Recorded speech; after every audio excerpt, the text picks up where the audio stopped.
be killer. Beats in the hood.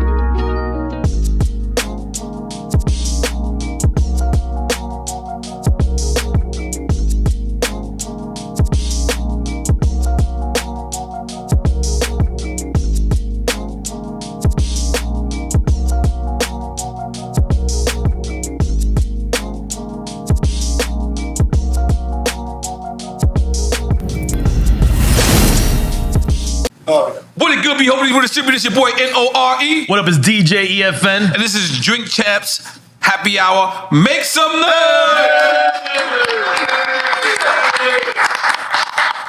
Today, if you ask me in 1996 when I started my career, would I be sitting here interviewing anybody, let alone interviewing a person who runs my city, literally, who's the mayor of our city, who looks like us, dresses like us, acts like us. It's like what is it? We gotta call him the FUBU or the mayors. You know what I'm saying? Dope as hell. They call him the nightlife mayor. And it's crazy because I met him at night. You know, legalized bud from what I know from my city. I got arrested so many times. I stopped smoking bud outside. I was just, and now you go to, but this man is great. He's great for us. I want to salute him. We want to give him his flowers. We got Mr. Eric Adams, the motherfucking mayor of New York City in the building. Now, off top, I saw your Breakfast Club interview. We're not gonna go that political like that. We're gonna ask you some questions. That was crazy. I was like, holy moly, guacamole, you was trapped. They set you up. But let's talk about your music history. Yeah, but go back for a moment. Okay. Because we need to really lay some groundwork. People see the interview and say, you know, you were set up. I could never be set up because I'm authentic and I'm good in any setting. That's right. You know, because I'm true. I'm not new to this. I'm true to this. That's right. And, you know, we need to really connect where I am and the role that cats like you play. Right. You know, this is 50 years of hip hop. Right, 50 years. And, you know, people say I'm the hip hop mayor. Hip hop mayor. I grew up listening to hip hop and it inspired me throughout. You know, it inspired me when I was going through some hard times. I was able to throw on hip hop, and I think brothers who were part of that music genre should not allow themselves to be relegated to saying that you were just the music folks. No, if you do an analysis of where we are right now in the country, the first African American to be the leader of a party in Congress is Hakeem Jeffries, hip hop. All right. That's in Jersey. And no, he's in Washington, D.C. Okay. Letitia James, the most important attorney general in the country, grew up hip-hop. Wow. Jumaane Williams, hip-hop. Wow. Eric Adams, hip-hop. Wow. Adrian Adams, the leader of the Speaker, hip-hop. 4 of the black mayors that's running the major cities in America, Chicago, Los Angeles, Houston, New York, all hip-hop. And that's where the migrants are coming to, right? Exactly. We're gonna dig into that. But what I want to show is that we all grew up and the seeds were planted in hip hop. So the fruits of our harvest right now, you know, I am the most important mayor on the globe. On the globe. And so you guys should be celebrating, you know, this is who we made. Right. This is who all of this leadership you see right now is what you guys made. Right. I keep telling folks, when we celebrated the 50 years of hip hop, it was the coming together of all of that power finally getting together. But now the question is, with all of this chocolate, what are we gonna do with it? We gotta do something with it. We gotta make some real changes because people have been playing us. Black folks have been played for years. And we gotta be willing to use this power correctly. Now, I lived in New York City my whole life, born and raised, right? And, you know, there's been mayors that come around. There's been a couple of mayors, I believe, David Dinkins First visited, black mayor. visited my neighborhood. But it was so dope to say, yo, I met the mayor, and they're like, wait, I met him at Nas party. Like that was like hip hop to me. Like meeting the mayor at fucking Nas party. Like how do you balance that? Like by being like a mayor, but still like you know what I mean? Like, because that was dope that I speak to you at my friend's party. So, like, how you balance that? And Nas is doing some great things. And it is a balance because I don't fit the mold. And I didn't go in to fit the mold. I went in to break the mold. And when you do an analysis, I'm perfectly imperfect, brother. Growing up in South Jamaica, Queens, I know you left growing up in South Jamaica, Queens, running numbers, buying a nickel bag, making 8 joints so mommy could put some food on the table. I used to walk in the classroom. They used to have in the back of the chair the dumb student. People used to mock me. I used to wake up every morning and pray, God, don't let me read, because people would mimic me throughout the day and say, let's act like we Eric reading. And I didn't it wasn't until I stumbled into college that I learned that I was dyslexic. It wasn't that I was dumb, I was dyslexic. I'm dyslexic. And you're dyslexic. Yeah, I'm dyslexic as well, yeah. And I'm a Virgo too. You're a Virgo, right? You know what I'm saying? I got my little man. All right, look at and so it's that when I'm in these settings, and it's so important because my brother and I, we got arrested at 15 103rd precinct. I need cats that are in class right now and don't believe they can learn. Say, wait a minute, my mayor went through this. I need cats that are on Rikers right now. I've been on Rikers more than any man in the history of the city. I got rebaptized on Rikers a couple of weeks ago with a group of inmates because I wanted them to know, listen, man, y'all need to know I'm you. I've been here with you. And if we take and funnel, like look what you're doing, what you brothers are doing. You've taken your street skills. Because that's education. That's academics too. People think academics is just because you're in college. No, academics is. I knew the economics by taking a nickel bag and making 8 joints. Man, that's economics. I ain't gonna lie. What kind of nickel bags did you have? Because I ain't gonna lie. I heard you say it earlier, and I was like, wait a minute. You know what I mean? Like I made 2 out of a dime, but like 8 out of a nickel. You stretch. You stretch. But it was different times. It was different times. We weren't doing blunts. Oh, you were doing joints. That's right. It was just a joint. And so it was like, you would be blown away what we learned, and that is transferable. When you look at what Fat Cat Nichols and those other cats were doing, those are great economists. Yeah, but you can transfer it into the empower that you want. It's true. It's like a lot of hustlers can make great managers in the music business. Definitely. You know what I mean? Because of the gift of gab. But hold on. So this is what I want to ask you, right? I go worldwide, right? Yes. And if a person is from New York and they ask me where am I from, I immediately say Queens. Right. If a person is not from New York and they ask me where I'm from, I automatically say New York, right? So I want to play a game with you. Like, what do you think you're more, Queens? Because I read that you're born in Brooklyn, but then you was raised in Queens, right? So what do you claim more, Queens or New York? Brooklyn. Brooklyn? Okay, yeah. then now we're gonna battle. All right, cool. So you're gonna name people. All right, cool. So you're gonna name people from Brooklyn that's famous in Congress, whatever, right? Right. I'm gonna name people from Queens. Right. You're gonna name people from the Bronx. Okay. All right, cool. We're gonna play. This is Mike's off, by the way. This is Mike's off. We got him as co-host. We just go to New York shit now. Fuck, I was thrown off. I thought he was gonna pick New York. I thought he was gonna pick Queens. Miami will mediate. Okay, cool. So you're gonna run the timer. How about that? Okay. How much time do you think we should have? You want to time yourself? Yeah, I mean, we can't just be Jumanji out this motherfucker. Like, come on. So, What do you think? 3 minutes, like a boxing fight? Per person? No, it's because he goes, I go. 3 minutes. You know what 3 I mean? minutes. Okay, just the Bronx, right? Thank you. Just Brooklyn. Yes. And I'm gonna do me some vodka and club soda. You know what I'm saying? Yeah. I'm outside. I'm gonna have a drink with the mayor. The mayor gonna drink, goddamn. Cool. We're gonna have some fun today. Okay. Where's the chalkboard at? Okay. So I'm gonna start it off. When you start, I start the timer. Okay. Remember, people from the Bronx, people from Brooklyn, Yes. people from Queens. I feel like I got it easy. And anybody, y'all can help me out. If I forget, y'all can help anybody. You got to throw some shit out there. It's okay. Yo, we got Mr. Lee writing. Yes, sir. This is the Mr. school Lee's system of New writing. York He's in City. trouble. We're gonna show you how fucked up the school system of New York City is right now. Because this nigga writing. Why you got everybody writing? Give it to the girl or something. Give it to, I'm not convinced that him writing. He don't speak right. How you gonna write? Ain't no autocorrect. Imagine he writes immaculately. Come on, you ready? You ready? You got it? Let me see. We need to see the board. Yeah.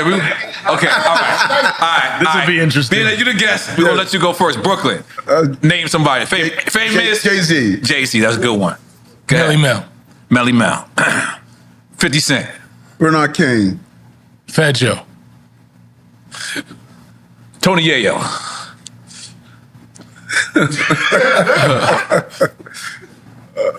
Some of my folks from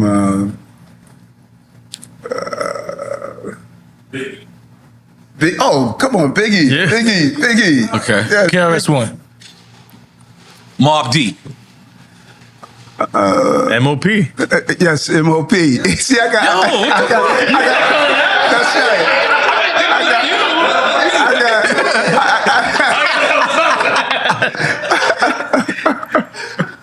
Kool Herc. Cormega. Give me another one. Come on, crowd. Yeah, I got two. Okay, ODB. Oh, Dirty Bastard. Okay. That's right. Remy. Who? Remy. Okay. Donald Trump. Fucked y'all up with that one. Nobody want to claim him. Dude, I'm asking to say Bill Clinton. Isn't he from Brooklyn? No, that was bullshit. No. Yes, Big Daddy Kane. More babies was made off of his music. Funk Flex, he said. Kenny Anderson. Stephon Marbury. J-Lo. Who? J-Lo. J-Lo? You got Okay, good you rundown. went low. All right. Russell Simmons. Or Mike Tyson. Big Mike Tyson. Come on, Big Mike Tyson.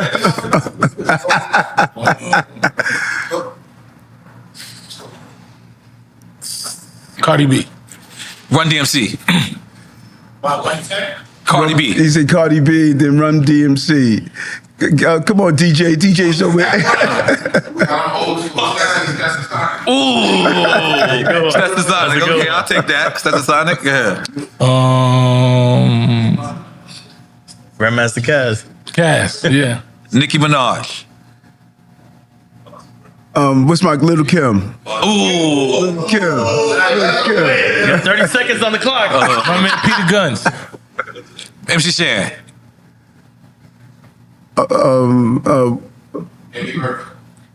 Yes, right. And Master C. Pop was from the Bronx. Marley Marl. Woo. See, we're gonna perfect this game. It's the first time we do it. Yes, this is the first time. Oh, you said Molly Wine? Yeah.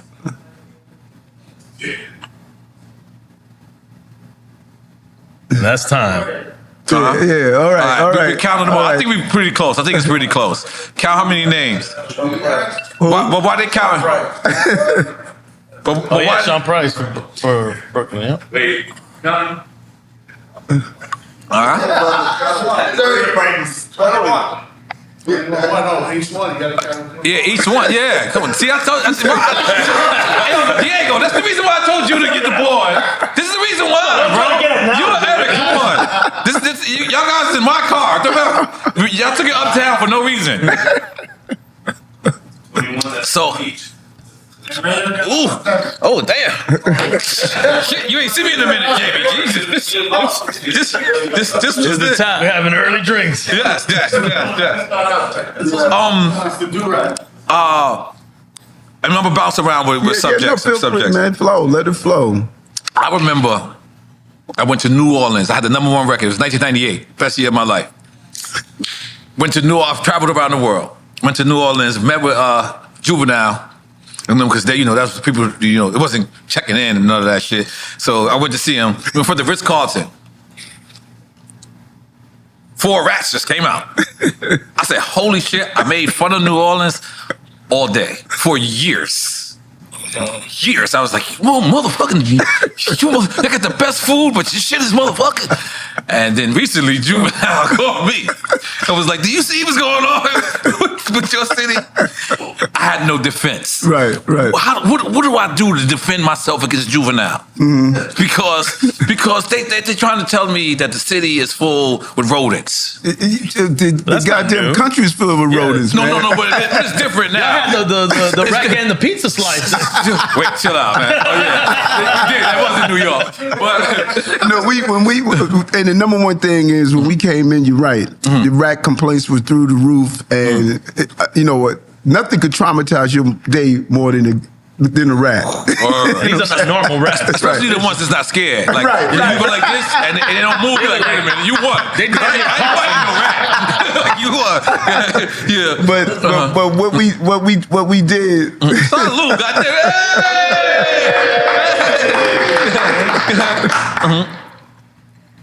What we did, we zeroed in on it.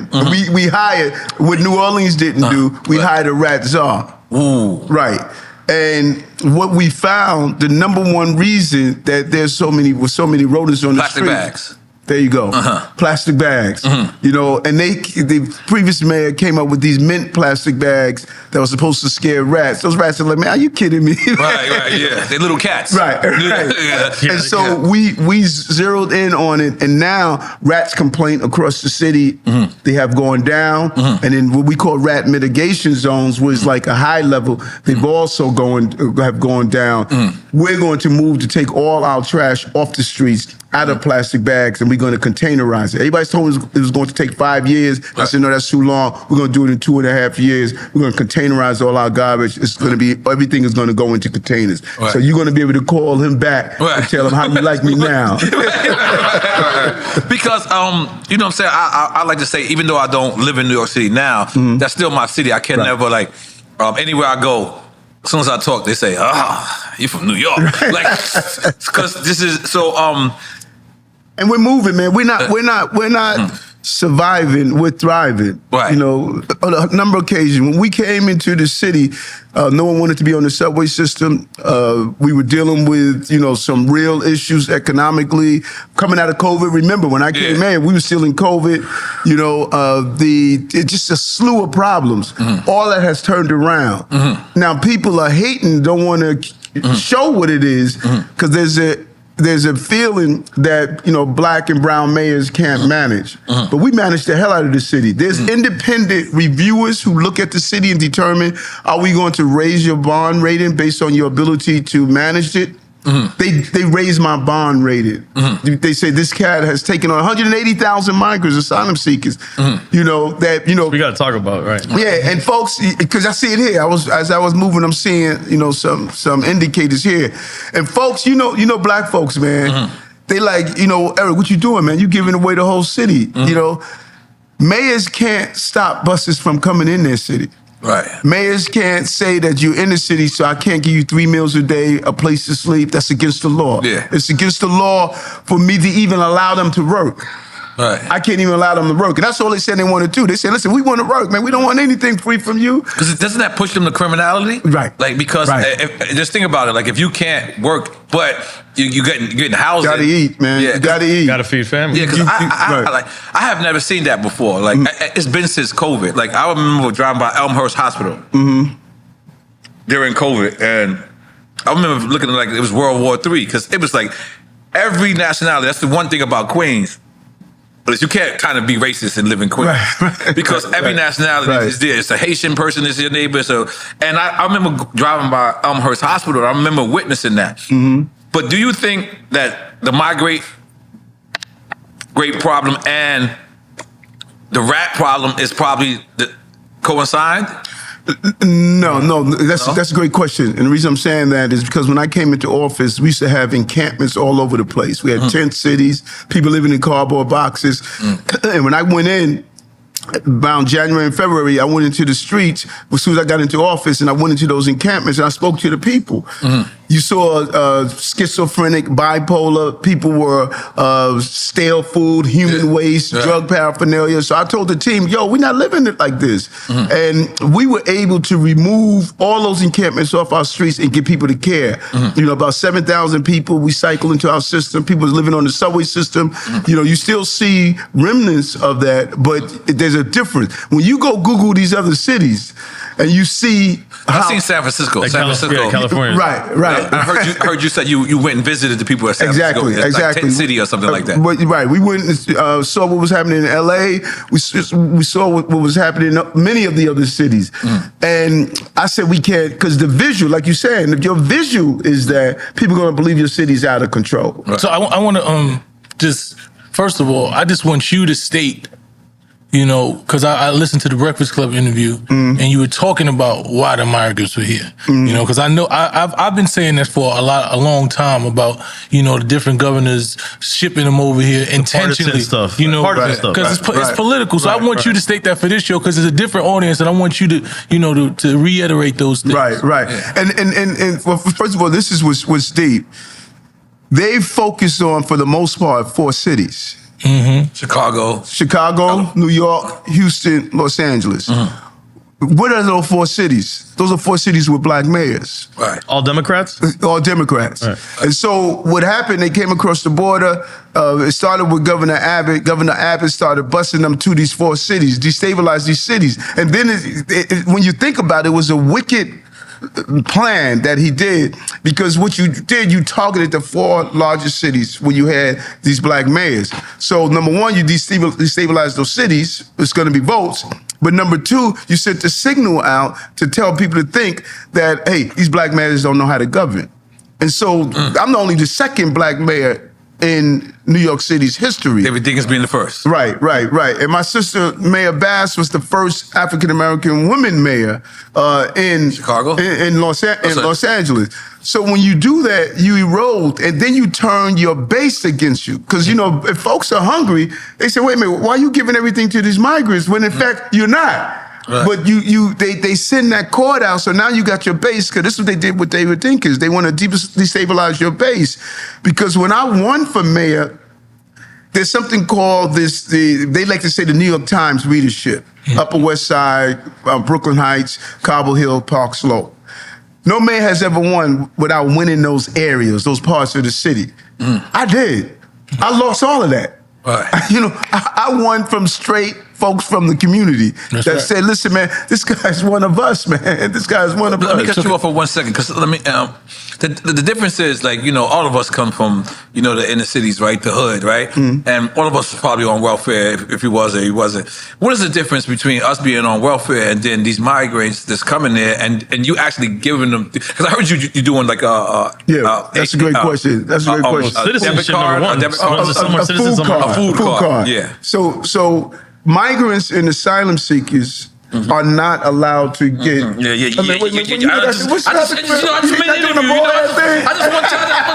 I'm outside. You know what I'm saying? My name is Victor. You know what I'm saying? Come on.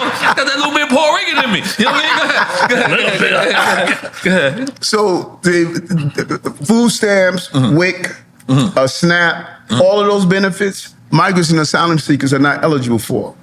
So the law requires me to feed them 3 meals a day. Right. Requires. Right. What we were doing is buying the food from these large conglomerates.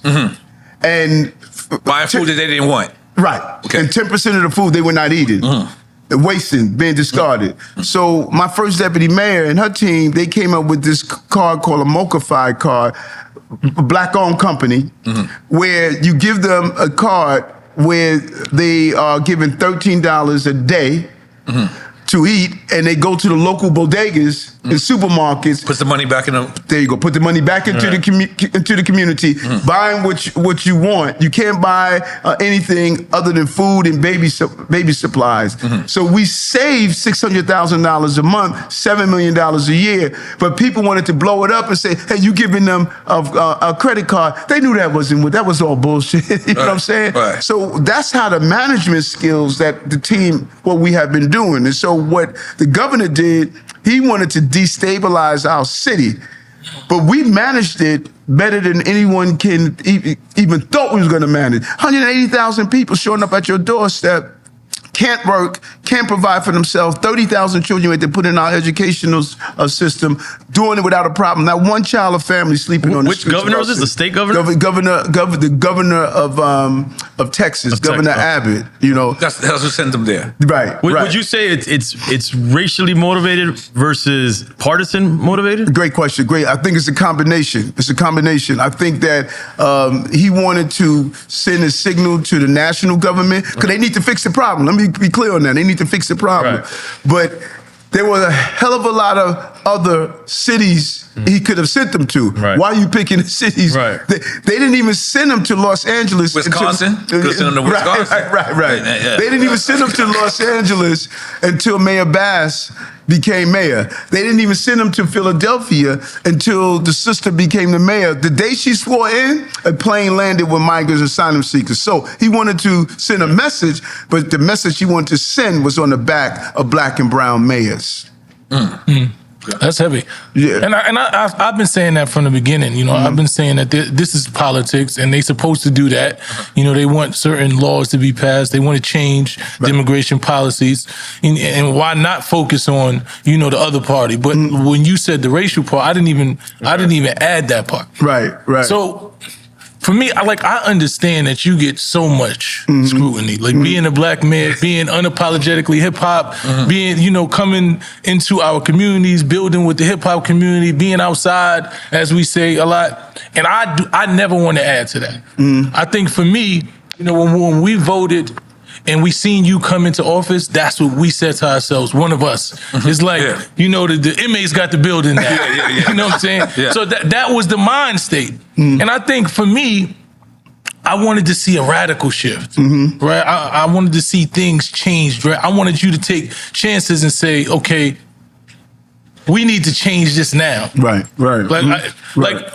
Unfortunately, people say a lot about Trump, but Trump don't give a damn about what you say. He's going in there and his base said, "This is what we want. That's what y'all want." And he's going to dismantle whatever it takes to get that. And that's what people respect. That's hip hop. That's what hip hop is for hip hop. me. So when I look at New York, right, and I say there has been $9 billion in the police department, and every other education, housing is being cut. I say to myself, that's not what I thought radical change looked like. Right. I thought when we said that, we were going to give more resources to the communities. We were going to give the kids better opportunities. We're going to have programs. When we taking away the after-school programs, when we taking away the early education programs, when we taking away those things that are needed for our kids to flourish and stay out of prisons, then what are we really saying? And so I think that's what it is for me. They say when you want to know what someone is invested in, see where they spend their money. No, without a doubt. And this is so important because you have to peel back the distortion and the radical change you were talking about. That's what we're doing. Okay.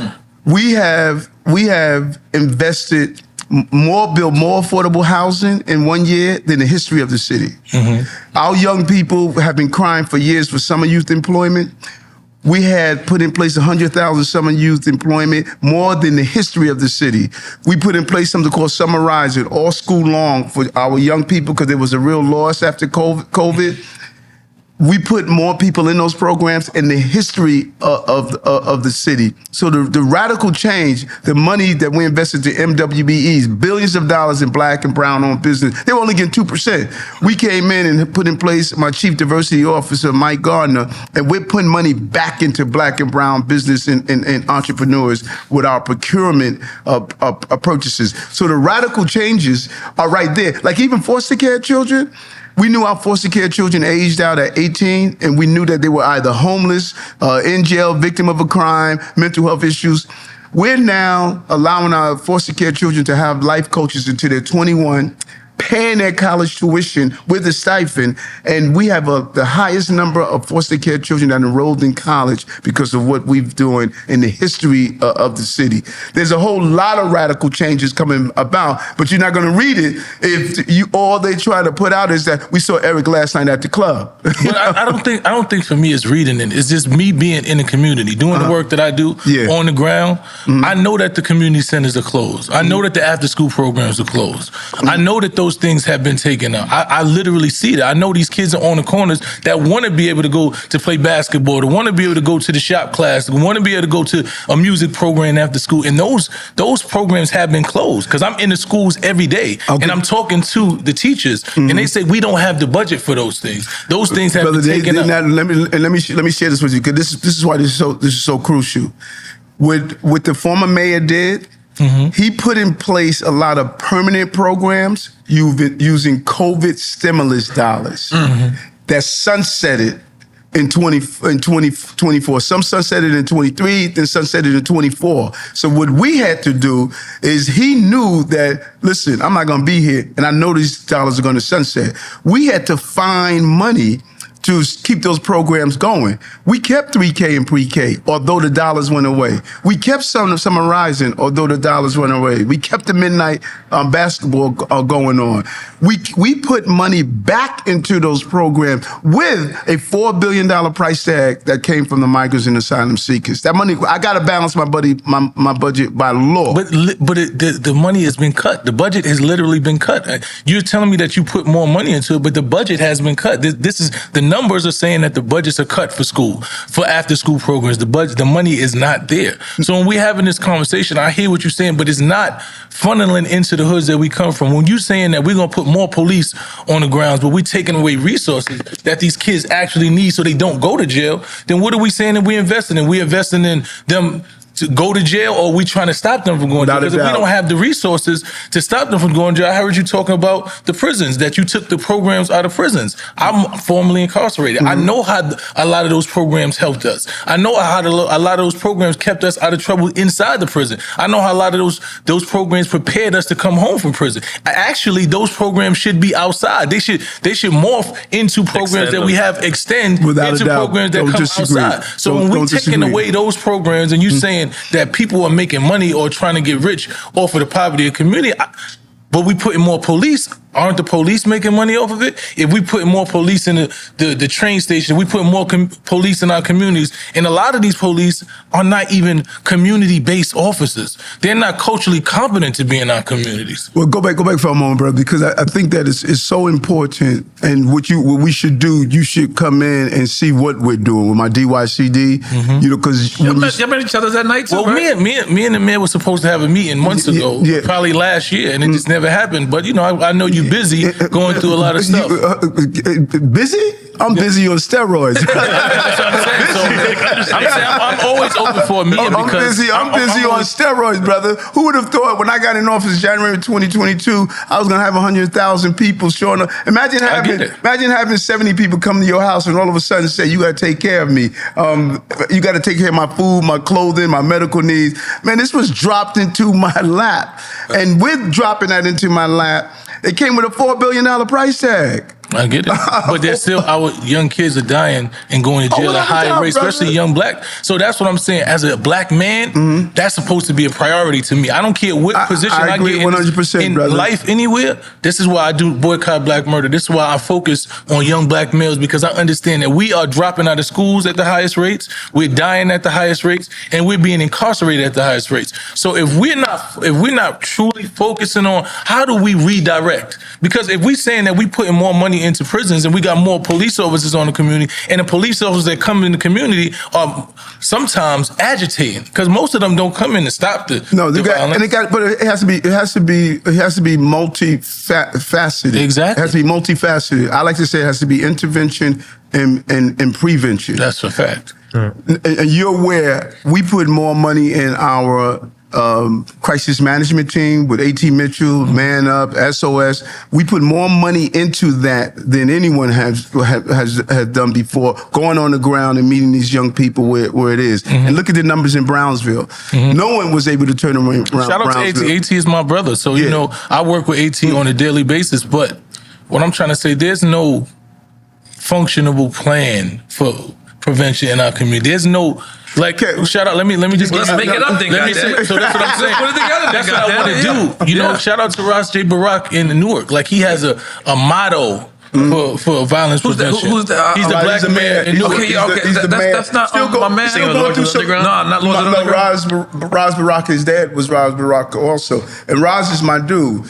And still going through some issues in Newark also. All of these cities are going But they through are, issues. but I'm trying to say there's an intentional, he has funded the community. Like, we don't want to say, everybody hates to say to defund the police because that doesn't, the verbiage doesn't sound right. Right. But we want to refund the community, right? Because no, there are without a doubt, community, brother. there are community Without a doubt. people who, if you invest the dollars in the community, then you see the change. And I've been working in Newark with Ross J. Barack on those things, so I know what can happen. I just think that when you know, there's been a lot of instances, a few instances where you stand by police that I think there should be some level of, that's not okay. No, I stand by public safety. That's a difference between standing by police and standing by public safety. When you go into our communities.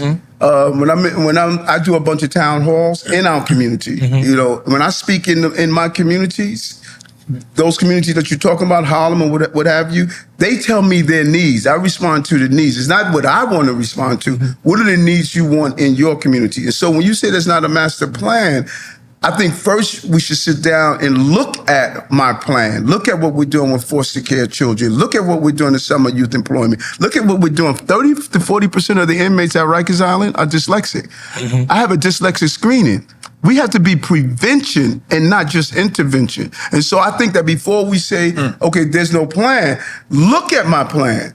Because you're not gonna learn my plan by hearing what people are saying. You're gonna learn my plan and look at exactly what we're doing. Something as simple as we dropped the cost of childcare for parents. That's what was preventing our mothers from going back to work. We dropped it from $55 a week to less than $5 a week. We're leaning into maternal morbidity. No one has focused on this. Black women are dying at a rate that's disproportionate to maternal morbidity. Funding those crisis management team. And so I don't think there's a full analysis of that, our full plan. And so you should sit down with the team and look at the plan. I don't know your full plan, but I work with the crisis management people on a daily basis. And I know a lot of them still are underfunded. I know in a lot of resources they don't have. You know, in a lot of communities, they're not able to fund certain situations. When we look at Rikers Island, over 20-some people have died. And whatever the reason is, you know, the police, the correction officers are care, custody, and control. Right. So that means that somebody failed at something, right? And I've never heard the mayor say, you know what? Somebody in there may be responsible for those brother, things. that's not accurate. Let's dig into Rikers for a moment. Okay. Because I love how people talk about Rikers. Yeah. What happened many years ago, we closed a lot of our psychiatric facilities. We closed all over. There was a big move. The advocates called to close them down. What's that one that's after you get up the Triborough Bridge? Creedmoor and others. And so what they did not give people the services they needed. 70% of folks on Rikers Island have mental health illness. 18% have severe mental health illness. Because they come to the street, they don't get the care, and then they just cycle back into Rikers Island. We're up there having focus group with our inmates and officers. Because remember, 80% of the officers are black and brown. Over 85% of the inmates are black and brown. 40% of them are women. So what has happened historically, they just threw black and brown correction officers, black and brown inmates into the facilities and said, listen, you guys fight among each other. I don't care. I went up there and we did, when my brother Fatherless N.O.R.E. program, a real program, not just some symbolic program where somebody's making $14 million a year. This brother's up there and I'm up there with him, sitting down with those young men, talking with those young men. No matter how busy my day is, I'm on Rikers Island because I know I can't have these brothers come out and go back in. Bill de Blasio didn't go on Rikers Island. Bloomberg didn't go on Rikers Island. You know, look at where these mayors are. I'm on the ground with these brothers, talking to them, and they're seeing me, saying this mayor is willing to take his time out and go spend time to come and find out what do you brothers need here. That system was broken for years, brother. And it's still broke, and that's what I'm trying to. And I think for me is that's why I know you have the ability to do what I'm saying, because you on the ground. Right. You're going in and having those conversations. If you know what's going on in Rikers, there are documentaries about Rikers. I was on Rikers Island for seven to 8 months. I know a bunch of people. Rikers Island is not run with care, custody, and control. It's ran like a gang house. That's what you know what I'm saying. And a lot of the officers are responsible for that. The officers I will say that. I will say that. They're bringing drugs in. They're bringing in paraphernalia. A lot of the times, the officers are gang members. They are gang members. So these are realities. These are realities that we're dealing with. So when the answer seems to be that we put more officers and we pay more the budget to the police, when a lot of them are the problem. You know, I seen you stand. An officer went to arrest somebody. So this is what a lot of things that I don't understand. Officers make arrests, right? The officer has a responsibility. An officer is trained. He's paid. Right, he has a responsibility to de-escalate. If I'm an officer and I come to arrest a citizen or even engage a citizen, I know they might be irate. They might have been drinking. They might have mental health. My job is to try to de-escalate a situation, right, before it escalates. If a lady is angry with me and she does something to my hand, I'm not supposed to punch her in the face, right? Without a doubt, I agree. So what I'm saying is, you say without a doubt you agree, but that exact situation happened, and you said that she wasn't supposed to engage the officer, and he punched the lady in the face. Do you remember that circumstance? I remember the circumstance. You know, I spoke to the family and back everything. the circumstance. Yeah, the guy. Okay, there was a guy. The circumstance. I do understand. Okay. So what happened was there was a guy. He had drugs on him. He was trying to run, and he came out of a building. He was trying to stash something. That was the circumstance, brother. That was the circumstance. Guy was wanted for murder. He had a gun on him. They were arresting him for having the gun on him. The sister went in the middle of the melee as they taking the gun off of him. That's not what happened. So the sister we may be talking about different circumstances. The sister was standing there, and the officer pushed her. The officer grabbed her and threw her. We may be talking about... No, I remember the same exact situation. All right. And then after he pushed her, she pushed him back, and he punched her in the face with a closed fist. Now, regardless of what you're saying, that those situations, when you engage civilians in that manner, then you can't expect them to have any level of respect for authority. And that's the point that you're raising, if I'm understanding you correctly, is that if somebody, first of all, there's no one in this room going to sit here and say they didn't have negative encounters with police. Right. Let's be clear on that. I'm not here to listen. I got arrested. I was kicked in my groin as a 15-year-old by a white cop that stood over me, kicking my brother and I in the groin. So that's why you became the... Yeah, right. So I'm not here to defend the horrific actions of policing. That's not. So I don't want all of a sudden walk away with folks say, "Okay, you the poster child for what's great about policing." No, I'm not. What you're saying is that we have to have the right people, because we do need police. Let's not kid ourselves. I wouldn't say we You know what I'm saying? No, sir. Because if you telling me you don't need police, that's not what these grandmothers are telling me. No, I'm not saying that. Here's what I'm saying to you, and this is difficult for a lot of people to understand.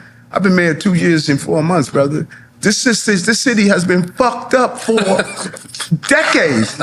Brother comes in 2 years, 4 months with all of this mess coming down on him, and they all say, "Well, okay, brother, why you didn't park to see yet?" But what?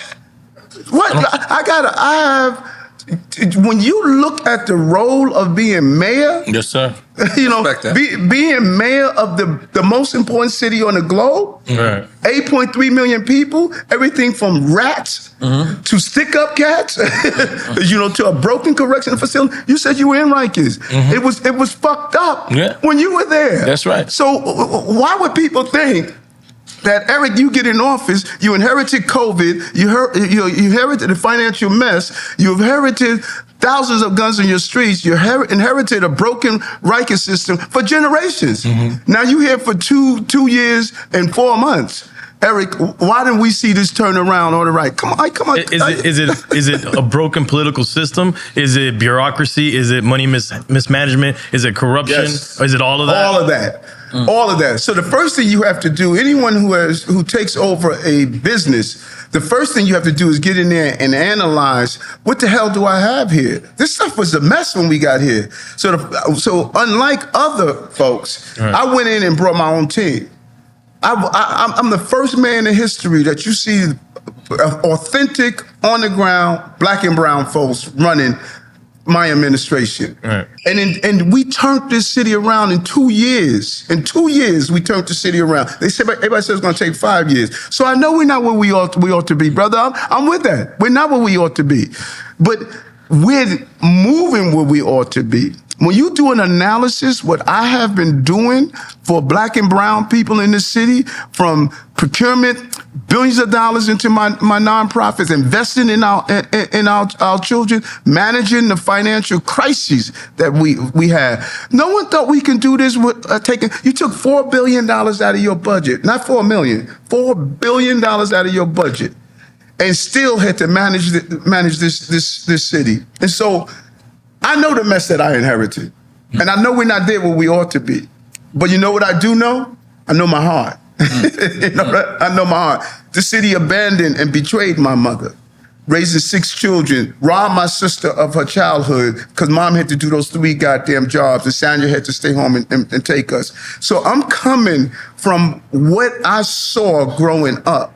And so my fight against police brutality, it did not come because I saw when I was a cop. It came because I know what they did to us. My brother still is not okay over this. But I just, and I hear you. I just don't hear that stated when the situations happen, man. I just don't hear when there are direct situations. The young boy, what's his name, Wynn, who was just killed 2 weeks ago. I haven't heard that level of understanding that a mentally ill person who calls for somebody to come help him is killed in his home. I haven't heard that. I heard you speak about when something happened to the police officer and you went to the funeral and you said that you had to stand by family, as you should. But I think that mother who lost her child should have the same enthusiasm. Should have you saying that I'm sorry for what happened to your child. I'm sorry that your child lost his life because with mental. Don't disagree. But I don't see it. But you should call it. Why I shouldn't have. No. I didn't say you should call. Oh. I said I called the mother. Okay. I called the mother, I called the pastor, and said, when she's ready to see me, I would like to come and see her. Okay. But when you're the mayor of this... But why would you not publicly state that? Because I did. I never heard it publicly. You're never going to hear anything good I say, brother, because the people who are writing that's why it's called history. My story is not being told, brother. Because based on what they want to pay me out, because this is the same game they did with Dinkins. They want to create the image to erode my base. I didn't get elected by them. And so they said, let's keep eroding his base and have his base turn against him. Go back and look at what they did with Dinkins, brother. I'm aware. That's what I'm trying to tell you. I'm so aware. Mm-hmm. And if I wasn't seeing these things, I don't listen to half the things the news say. Mm-hmm. You know what I'm saying? I have...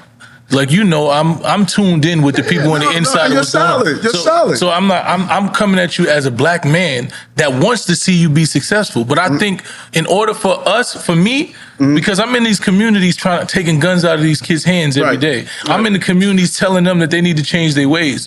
And when there's a posture taken that the police can do whatever they want in the communities, when they see what they believe, that's what's being seen by the top cop in this city, and watching officers just do what they want, then there becomes this well, fuck that. It's me against them, because they become a gang. The police inside New York City have become a gang. There are certain pockets of police that have gang mentality and activities. Don't disagree. So if we understand that, and my job is because I'm trying to save these babies' lives and keep them off the streets and redirect them, then we have to be intentional. Like me and you we have to sit down and show that we're intentional. That's what I said that Ross Rock is doing. He has the police, he sits down and shows them, look, this is how we're going to do this.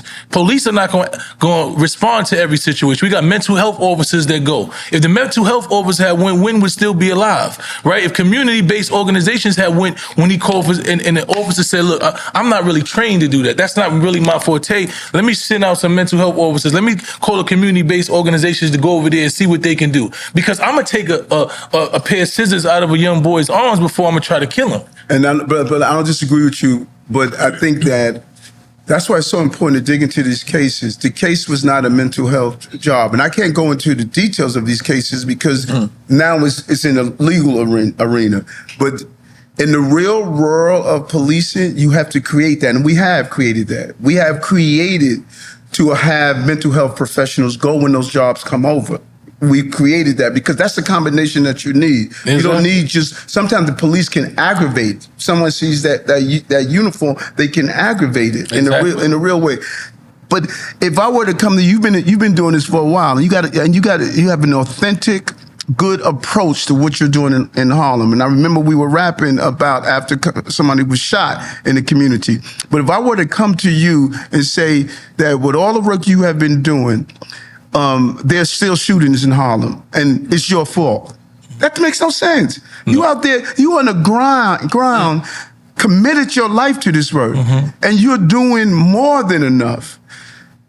So when we look at what is happening in cities, what's going on with Chicago, we see what my brother Johnson is going through in Chicago, what's happening in Los Angeles. When we look at these black mayors that inherited these systems that were destructive, and all of a sudden say, listen, man, you guys have been there for 2 years. This is why y'all done fix it now. That's like me going to you and say, brother, you've been doing this work for so years. Why we don't have any more homicides in Harlem? That's not what we should be doing to each other. We should be coming together and say, is this person authentic about this work? There's never been a mayor in this city that's been more authentic about this work the way I am. And the results are there. When you sit down and look, I had my team the other day say, listen, we got to put together a wins list because people don't know how we have changed this game. People are going to look back later and they're going to say, we can't believe this brother did this, you know? But they have played us to the point that, you know what? We're going to keep, there's a mission in the city. This cat never could be mayor again. He can't be reelected. You know, who do you think he's coming in and gonna now take these billions of dollars that we've been eating off for years? Because I'm not fighting against the people who are running against me, brother. I'm fighting against the people who have been eating off of us for years. Poverty is profitable. People have been hustling us, man. If you don't give a young person dyslexia screening, he ends up in Rikers Island. Now you got all these programs in Rikers Island. And then do analysis who are running these programs. They don't look like us. They don't, people have played us, man, for so long. And I think that's what the issue is for me. You understand that poverty is violence. Yes. Right? We understand that if we don't give these kids every opportunity. I remember, you know, before I got incarcerated, the reason why I didn't go to jail is because I had to after school programs. I went and played basketball and we went on these trips, and these kids don't have that. They literally do not. I'm telling you, they don't. I work in schools. I'm creating curriculums. I'm creating after schools where there are none of those things. So I know it's. Yeah, let me know. You got. I have to bring you there. I want you to come see what I'm dealing with. I'm dealing with this on a daily basis. Like there should be way more community centers. You know, like the brother AT has in Brooklyn. Those type of centers, they should be complete centers to where. Here's my analysis to that. And I want to make a point in a minute also about what we're talking about. Give me a drink, man. You gotta come in. Listen to me. This is black man. This is a black man that I respect, and I know his heart is in the right place. But I want. It's just like I need y'all to say. This is my problem with the Democratic Party. Y'all don't say it with your chest because they saying it with their chest. Governor Abbott is saying, "I'm gonna send all of these over there, and I don't give a fuck what y'all say." Right. Trump says, "I'm gonna do this because that's what my base want, and I don't give a fuck what y'all say." Y'all trying to. Let me say one thing. It ain't gonna work. I'm the most simplistic person here. I'm dyslexic to the fullest. I see car. Like I look, oh shit. I see like, and then I'll make it make sense of it. That's right. Right. So I look at things in the most simplistic form.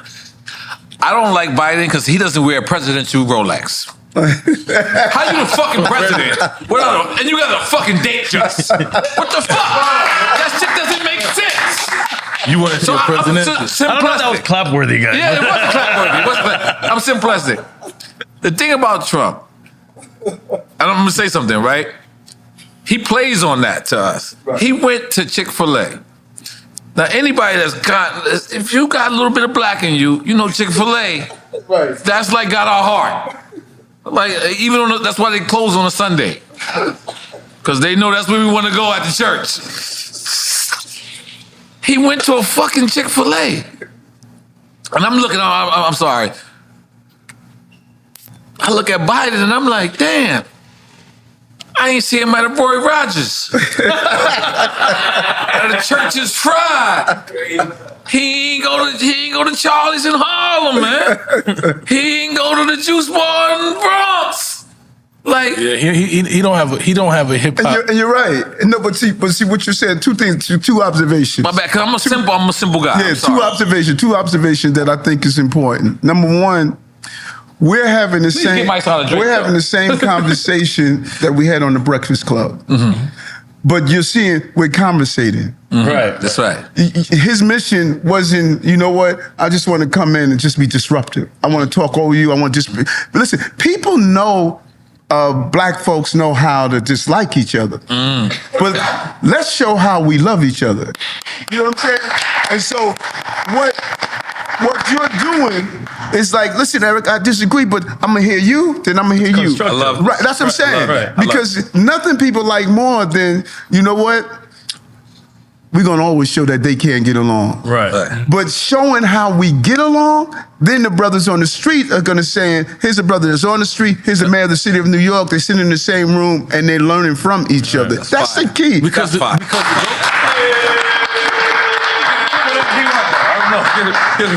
whatever y'all got, whatever y'all drink. No. We need, listen, this is the most beautiful thing about this show. Y'all got some tequila? Okay, all right, cool. I'm gonna be honest, hold on, before we get serious, you gotta relax, calm down. Listen, something good though. This is good. I always judge people by what they drink. Stephen A. Smith came in here drinking Hennessy and Coca-Cola. I knew his lungs didn't lead the hood.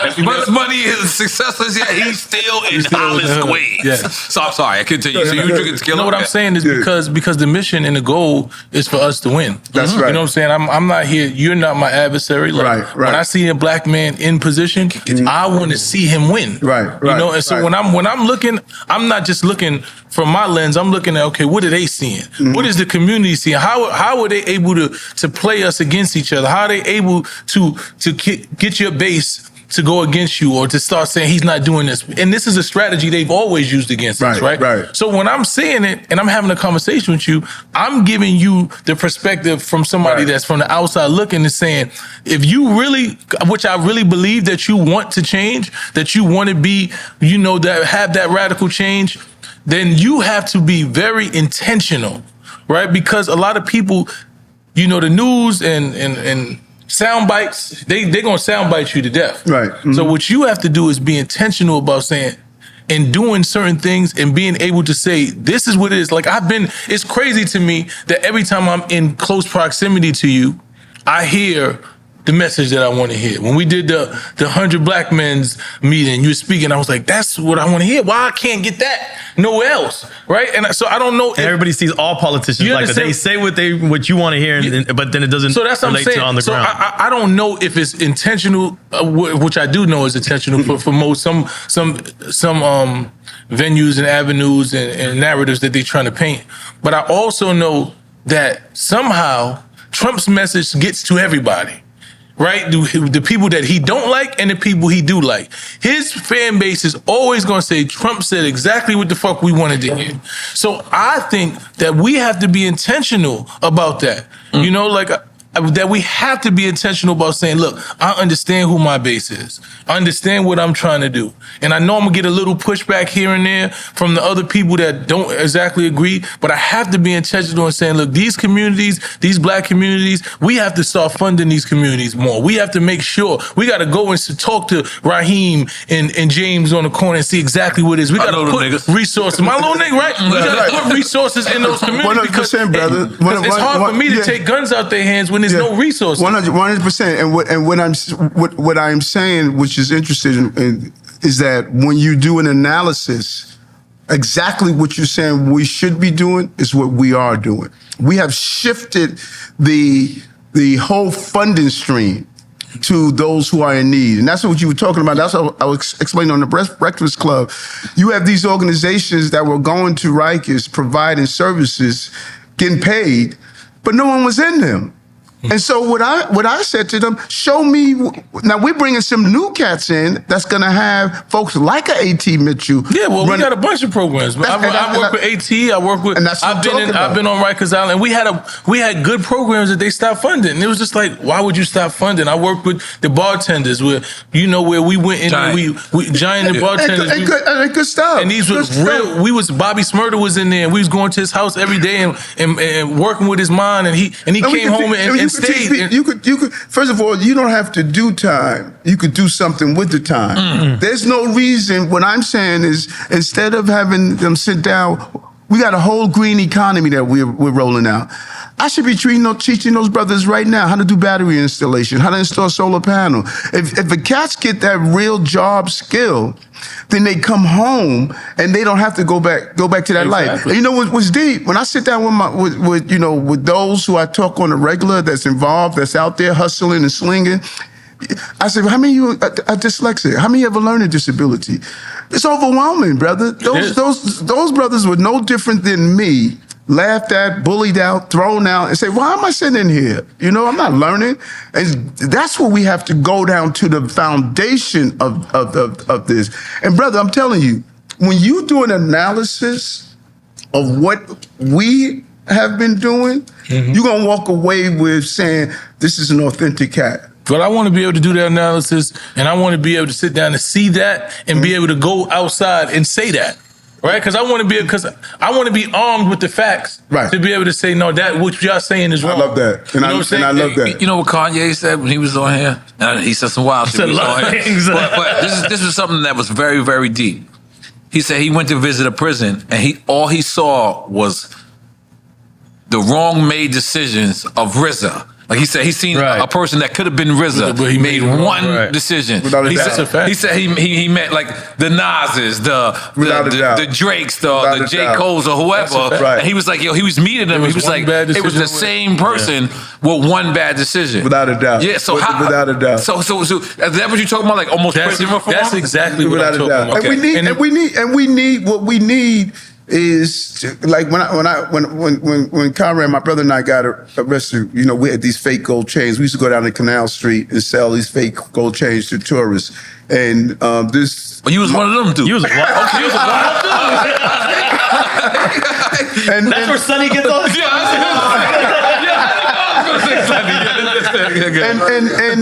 And my counselor, I'll never forget, man. We had to go over to 40 Projects to see this counselor.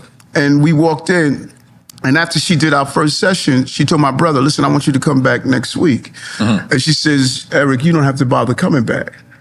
In her mind, you're just so fucked up, man. This is a waste of my time sitting here talking to you. And she was like, don't even bother coming back. And I remember walking down the block down Guy Brewer Boulevard. It was called, it was called New York Boulevard at the time. And I was walking down the block, and I was like, like what's that all about? And so the Pedro who arrested, who had to speak with me to get us out, he showed me that gold chain, and he was like, I bet I could get you to buy this gold chain. I was like, man, what the fuck you talking about? This shit is fake. And he pulled out this book called State of Black America. The Urban League, I think, used to put it out at the time. It showed how many by the time you get 18, how many black youth would be arrested. Was arrested. How many will have children? My young girlfriend already aborted a child. How many will be dropping out of school? So all that stuff that they said, they predicted was gonna happen to us, I was like right in there. So someone else defined my life. And that pissed me the hell off, man. And that was like the turning point for me, that I said, you know what? This is not the life I'm going to have someone predict for me.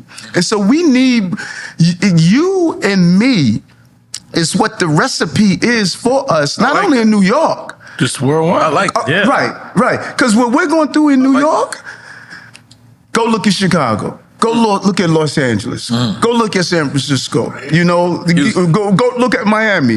The record that was in the 60s, brothers gonna work it out.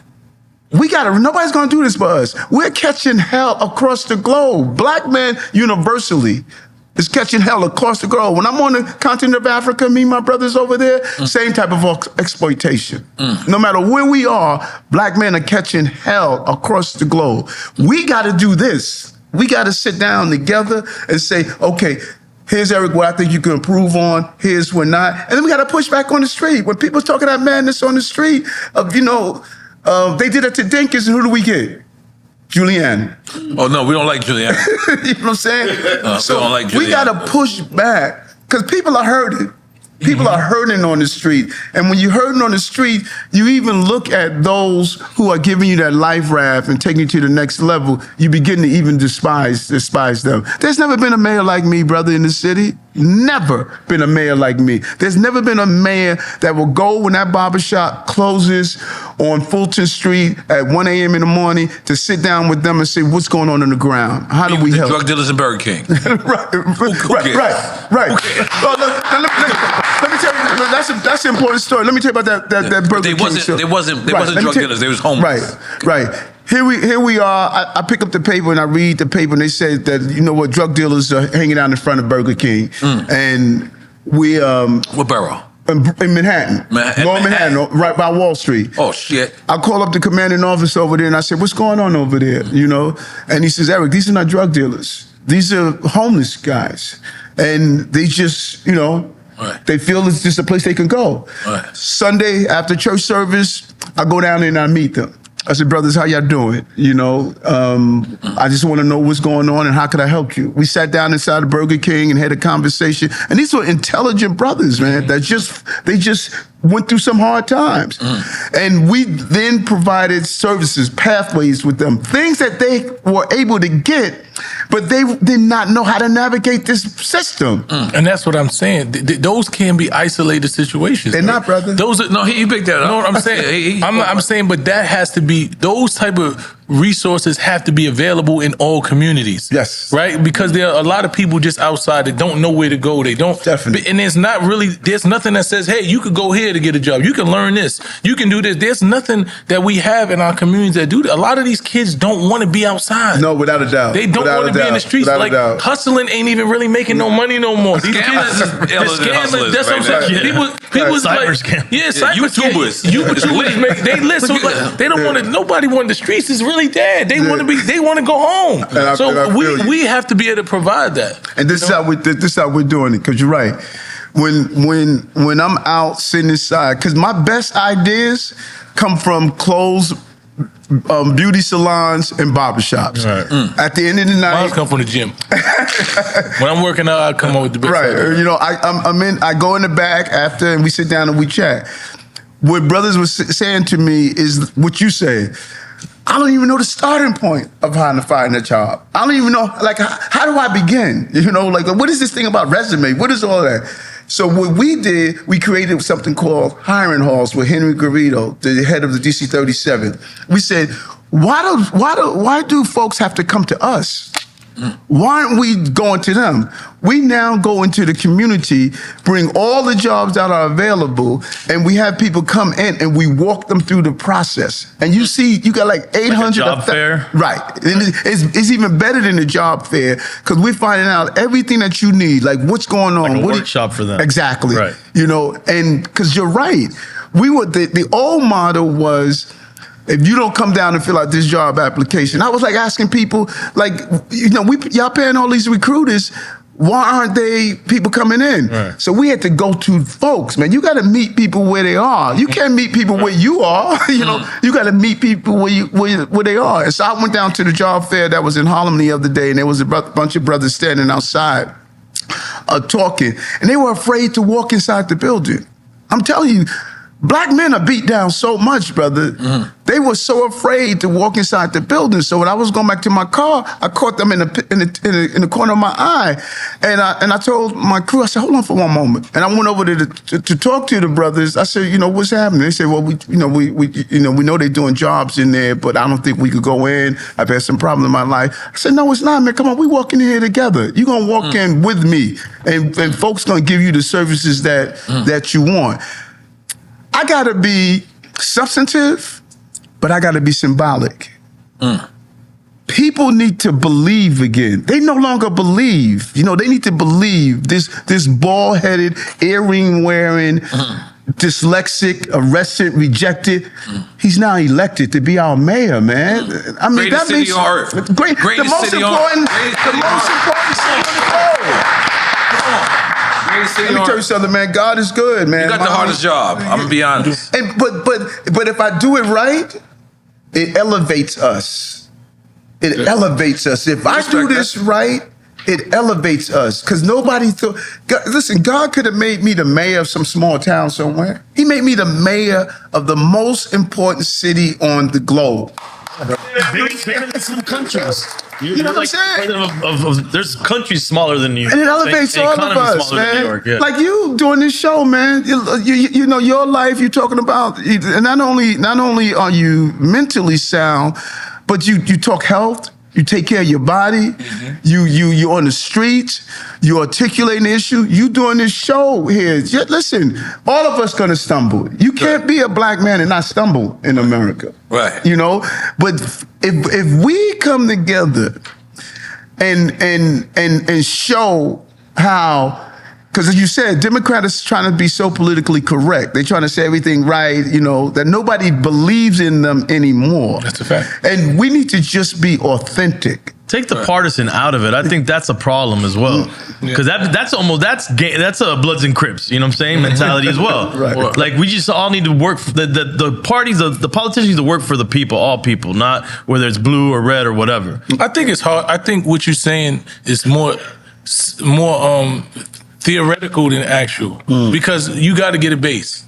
Right. In order for everybody has to have their base of people to get fundamentally, exactly. Right. So what I'm saying is appeal to the people. Right. You know what I'm saying? As long as you appeal to the people, I don't care what color you, because I don't care about the partisan shit no more. Like that shit is over for me. Yeah. I'm not saying that, listen, if you talking about the issues, if you are ready to promise me and guarantee that you're going to do everything possible to address the issues and the needs of the communities that I come from directly, then that's the person for me. Other than that, then I don't see the need for that. I agree 100%. I'm going to change the subject and lighten it up a little. Can we do that? First of all, brother, what the message of the success must get to the people. That's right. We have some good stuff. And when people, my son said the other day when we were talking about this, the biggest thing that my team here, I didn't know that. People don't know how much we're doing. And there's a coordinated effort of not getting that down. And so we need to sit down with you and others and figure out how do we know people the accessibility, like our hiring halls. We need to get on the street because I'm out handing out pamphlets to people. I'm in walking through NYC, walking through the community. But if there are better methods like this, that you say, Eric, here, look, this is a good method so we can get this down. We can walk the streets together. That was the meeting I wanted to have with you, because when I started... we going to have this shit goddamn. That was it. Because boycott black murder for me is... everything else is incentivized, publicized, and marketed. Right. Like murder to our community is who's marketing the positivity? Right. Who's showing the quote unquote real gangsters that's stopping the violence in the community? Who's showing the people that's putting us on the right path? Right. So if we don't put the same amount of money that they, or not even, because we know that they're gonna put way more money, but if we don't got billboards showing the leaders in our community that's doing this, if we ain't on the radio station showing leaders that's doing positive, if we ain't got the leaders in our community that's doing positive stuff at Summer Jam and all of those places, then our kids gonna think the only way to win is to do negative. The only thing I'm gonna do is some drill shit. We ain't doing that. That's it. So the drink champ. That's what it's about. That's what it's about. We gotta market and promote. We're gonna lighten up the situation a little bit. But this is light. It's light. He's definitely done This is a good conversation. Let me tell you something, man. I enjoy so much to be able to and just be among us and have real conversations. No, that's man. real talk. You know what I'm saying? Bill de Blasio would not have flown to Miami and sit here and having a drink and just talking. This is an opportunity we need to capitalize on. Yes. You know what I'm saying? We to be able to have real, authentic talk with each other. So this is what we used to do in the barbershops, man. It's beautiful. So me and Drink Champs, we have a famous story. Yes. Our director, his name is Rasta. He's from the Caribbean. Where's Kevin? My friend Sonny D came to his room one night. He's a vegan. He came to his room one night. He caught her with a shrimp pizza. Listen.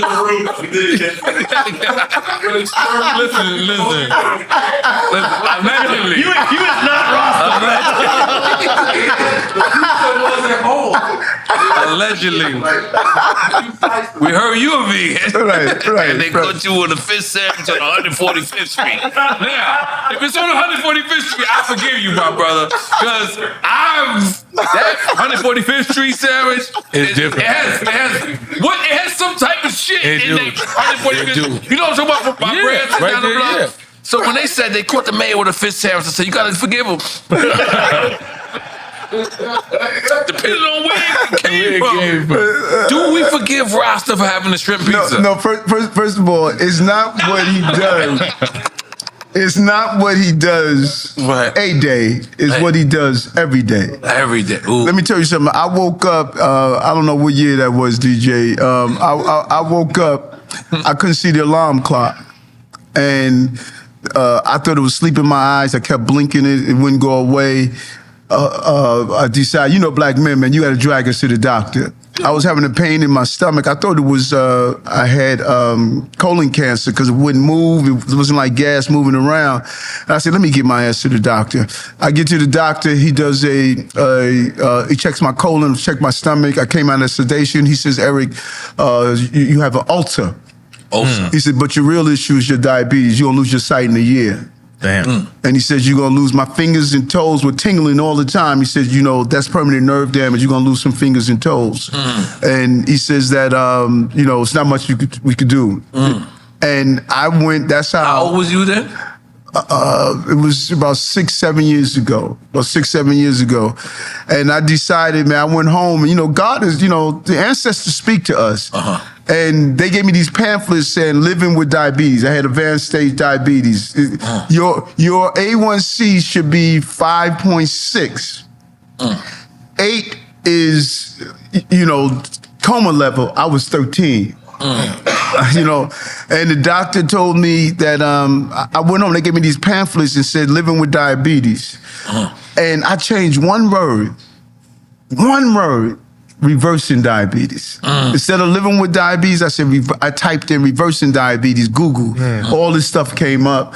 And that's how I got on this journey of plant-based. It came up to show, it's not our DNA, man, it's our dinner, man. Right. You don't inherit these diseases because your parents had it. You inherit these diseases because we were eating the same shit that our parents were eating. Like everybody on the block had diabetes because everybody on the block was eating the same madness. Yeah, we love the Kool-Aid. I love the Kool-Aid. I still drink champagne.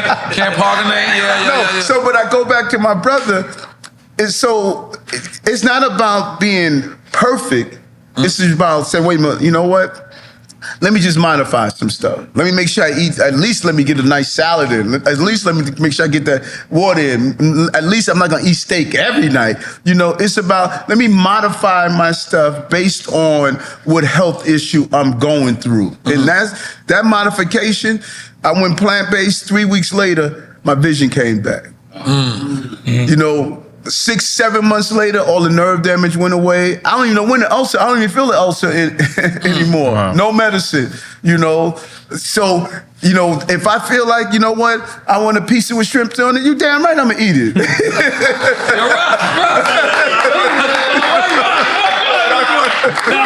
different. He's on some Rasta side.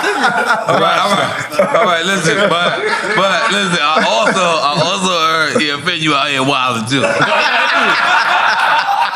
By the way, you know he's a pescatarian right there. Look at the guy. Look at the guy with the cholo glasses on. The notorious Machu Picchu. But I also heard that one night they ate hamon pizza. You and Sonny D told me he saw y'all. Like 15 years. Yeah, that's good. Yeah. Huh? You can burn it. You heard y'all eat ham pizza.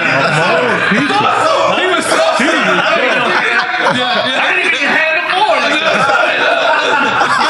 They had a meeting about you. You wasn't around. And they said, he had been slipped up. He went back. He went back. And the dude posted you too, like, yo, hey man, EFN be holding it down. I'm just saying, I'm throwing it out there. There's a lot of y'all be. We got some flowers. We got some flowers. Yeah, you want to change the subject? I love it. Listen, our show is about giving people their flowers. Yes. I am born and raised from New York City.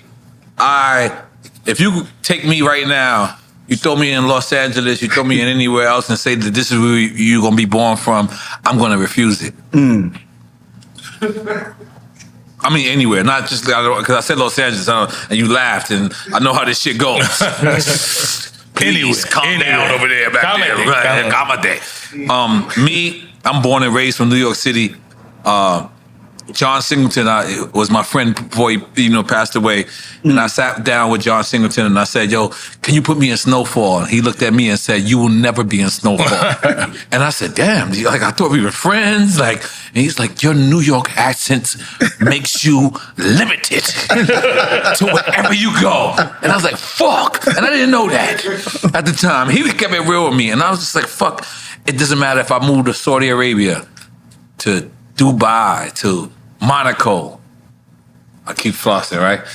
Amalfi Coast. Wherever I'm at. They speak English. You know what they're gonna tell me? You're a New York person. That's right. And I will die being a New York person, and I will live my life, loving life, knowing I'm a New York person. I jog, and people see me, and they look at me, and they say, you're from New York. Because the way I jog is from New York. The way I walk around in the barbershop, they know I'm from New York. The way I motherfucking tie my sneakers, they know I'm from New York. And I would be remiss. What, something on me or something? My haircut? Yeah, my haircut is from New York. My song is from on me. This nigga know me 25 years. That's right. He mad. I didn't do that shit in Miami. Shut up. Listen. I was part of the ball community, and I left the ball community. They don't like it. I was being honest. Look at all these ball motherfuckers. They don't like it. They don't like it. They're like, yo, wait a minute. And then they didn't realize I wasn't bald. I just liked my hair low. My wife made me grow my hair. She's over there. It's very true. But, sir, you are not only mayor of the most important city, you are mayor of the city. When they defy any city in the world, they defy it based upon New York. And we would be remorse to not give you. Remiss. Listen, I'm a dyslexic. Okay. He understood. Look. He ain't crazy. You smart motherfucker. Get the fuck out of here. You dyslexic over here. You gotta get your flowers face to face, man.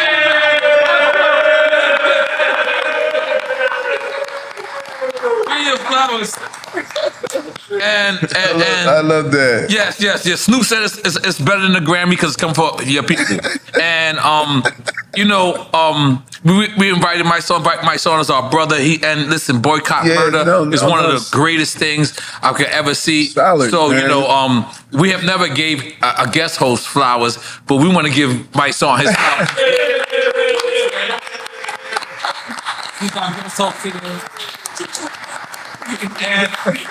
And this whole thing is about us coming together. Yes. And EFN, we're gonna let you be an honorary New Yorker tonight. You let me be an honorary. You let me be an honorary Miamian every night. I'm gonna let you be an honorary New Yorker this night, even though you should rewind your time. Come on, get your life together. I'm good, man. Get your life together. Look at my song beard. You know you got some grades in there. Come on, rewind your time. But let me just tell you something. Yes. I think the dialogue, what we've been speaking about, is making our city greater. Definitely. And being from the Bronx, being from Brooklyn, moving to Queens, me being, you know, from Queens, with a lot of fucking relations to the Bronx. A lot of them. I feel like, man, the Bronx is coming up now, man. They got Starbucks and everything now. Yo, cheese Danishes. Yo, I'm like, I can get a cheese Danish. I can get a mocha fucking latte. We got to be careful. Shit is real. We got to be careful that it doesn't come up and we lose the people who were there. The gentrification. Right. We talking about gentrification? Yes. We got. Okay, you don't think gentrification is good? Sometimes I do. No. It's what diversity is good. Displacement is not. Right. Ooh. You know, and so there, folks, the Bronx, we got it wrong in other boroughs. We got to get it right in the Bronx and other parts. It's South Jamaica, Queens. South Jamaica, Queens, there's a lot of building going on there. I haven't seen that. Yeah. But I'm going to be honest. Let me cut you off for 1 second. I went to Brooklyn in the 90s, and now I go to Soho House in Brooklyn. Right. I like it a little better. right. I like Soho House in Brooklyn. But from the people that lived there in Brooklyn before, they can't go to Soho House, and that's what he's talking about. See, I can relate to people in Fort Greene. I can't relate to the people that was already in Williamsburg that I didn't know prior to that. Anyway, is that a difference? Because, I mean, I don't know. Did I sound a little crazy? No. But what I'm saying is I can relate it to the people in Fort Greene. I related to the people in Farragut. But I didn't relate to the people that was across from there that they gentrified as well. Right. So am I bugging? No, so here's the movement. This is what we're doing when we're building now. Is that if you are, like we did a project, Willis Point. You know, we're changing Willis Point. We're building 2,500 units of affordable housing, 100% affordable housing, union jobs, a new school, open space. You remember how Willis Point was, you know, for all those years. Yeah. So as we're building now, we're saying, listen, we got to make sure the people who are building can afford to stay in the city, you know, because we were hemorrhaging black and brown people from the city of New York. We're saying, listen, folks got to stay in the city. So it could be, you could develop without displacing. Can I want to say one question that the young kids in Columbia. Talking about Columbia? Columbia College right now. Right. Oh, it's funny because I was going to bring up actual. I thought you meant Columbia. I'm talking about they've actually been protesting against the war in Gaza, and I seen like 108 of them were arrested the other day. Right. Like, do we think that's okay that the kids are being arrested? No, I don't think. Here's where this whole issue. We can't. People want to forget what happened. October 7th was real. And a lot of people, I think what the big mistake that people are not doing is showing what really happened there. We're reading about it, that's one thing.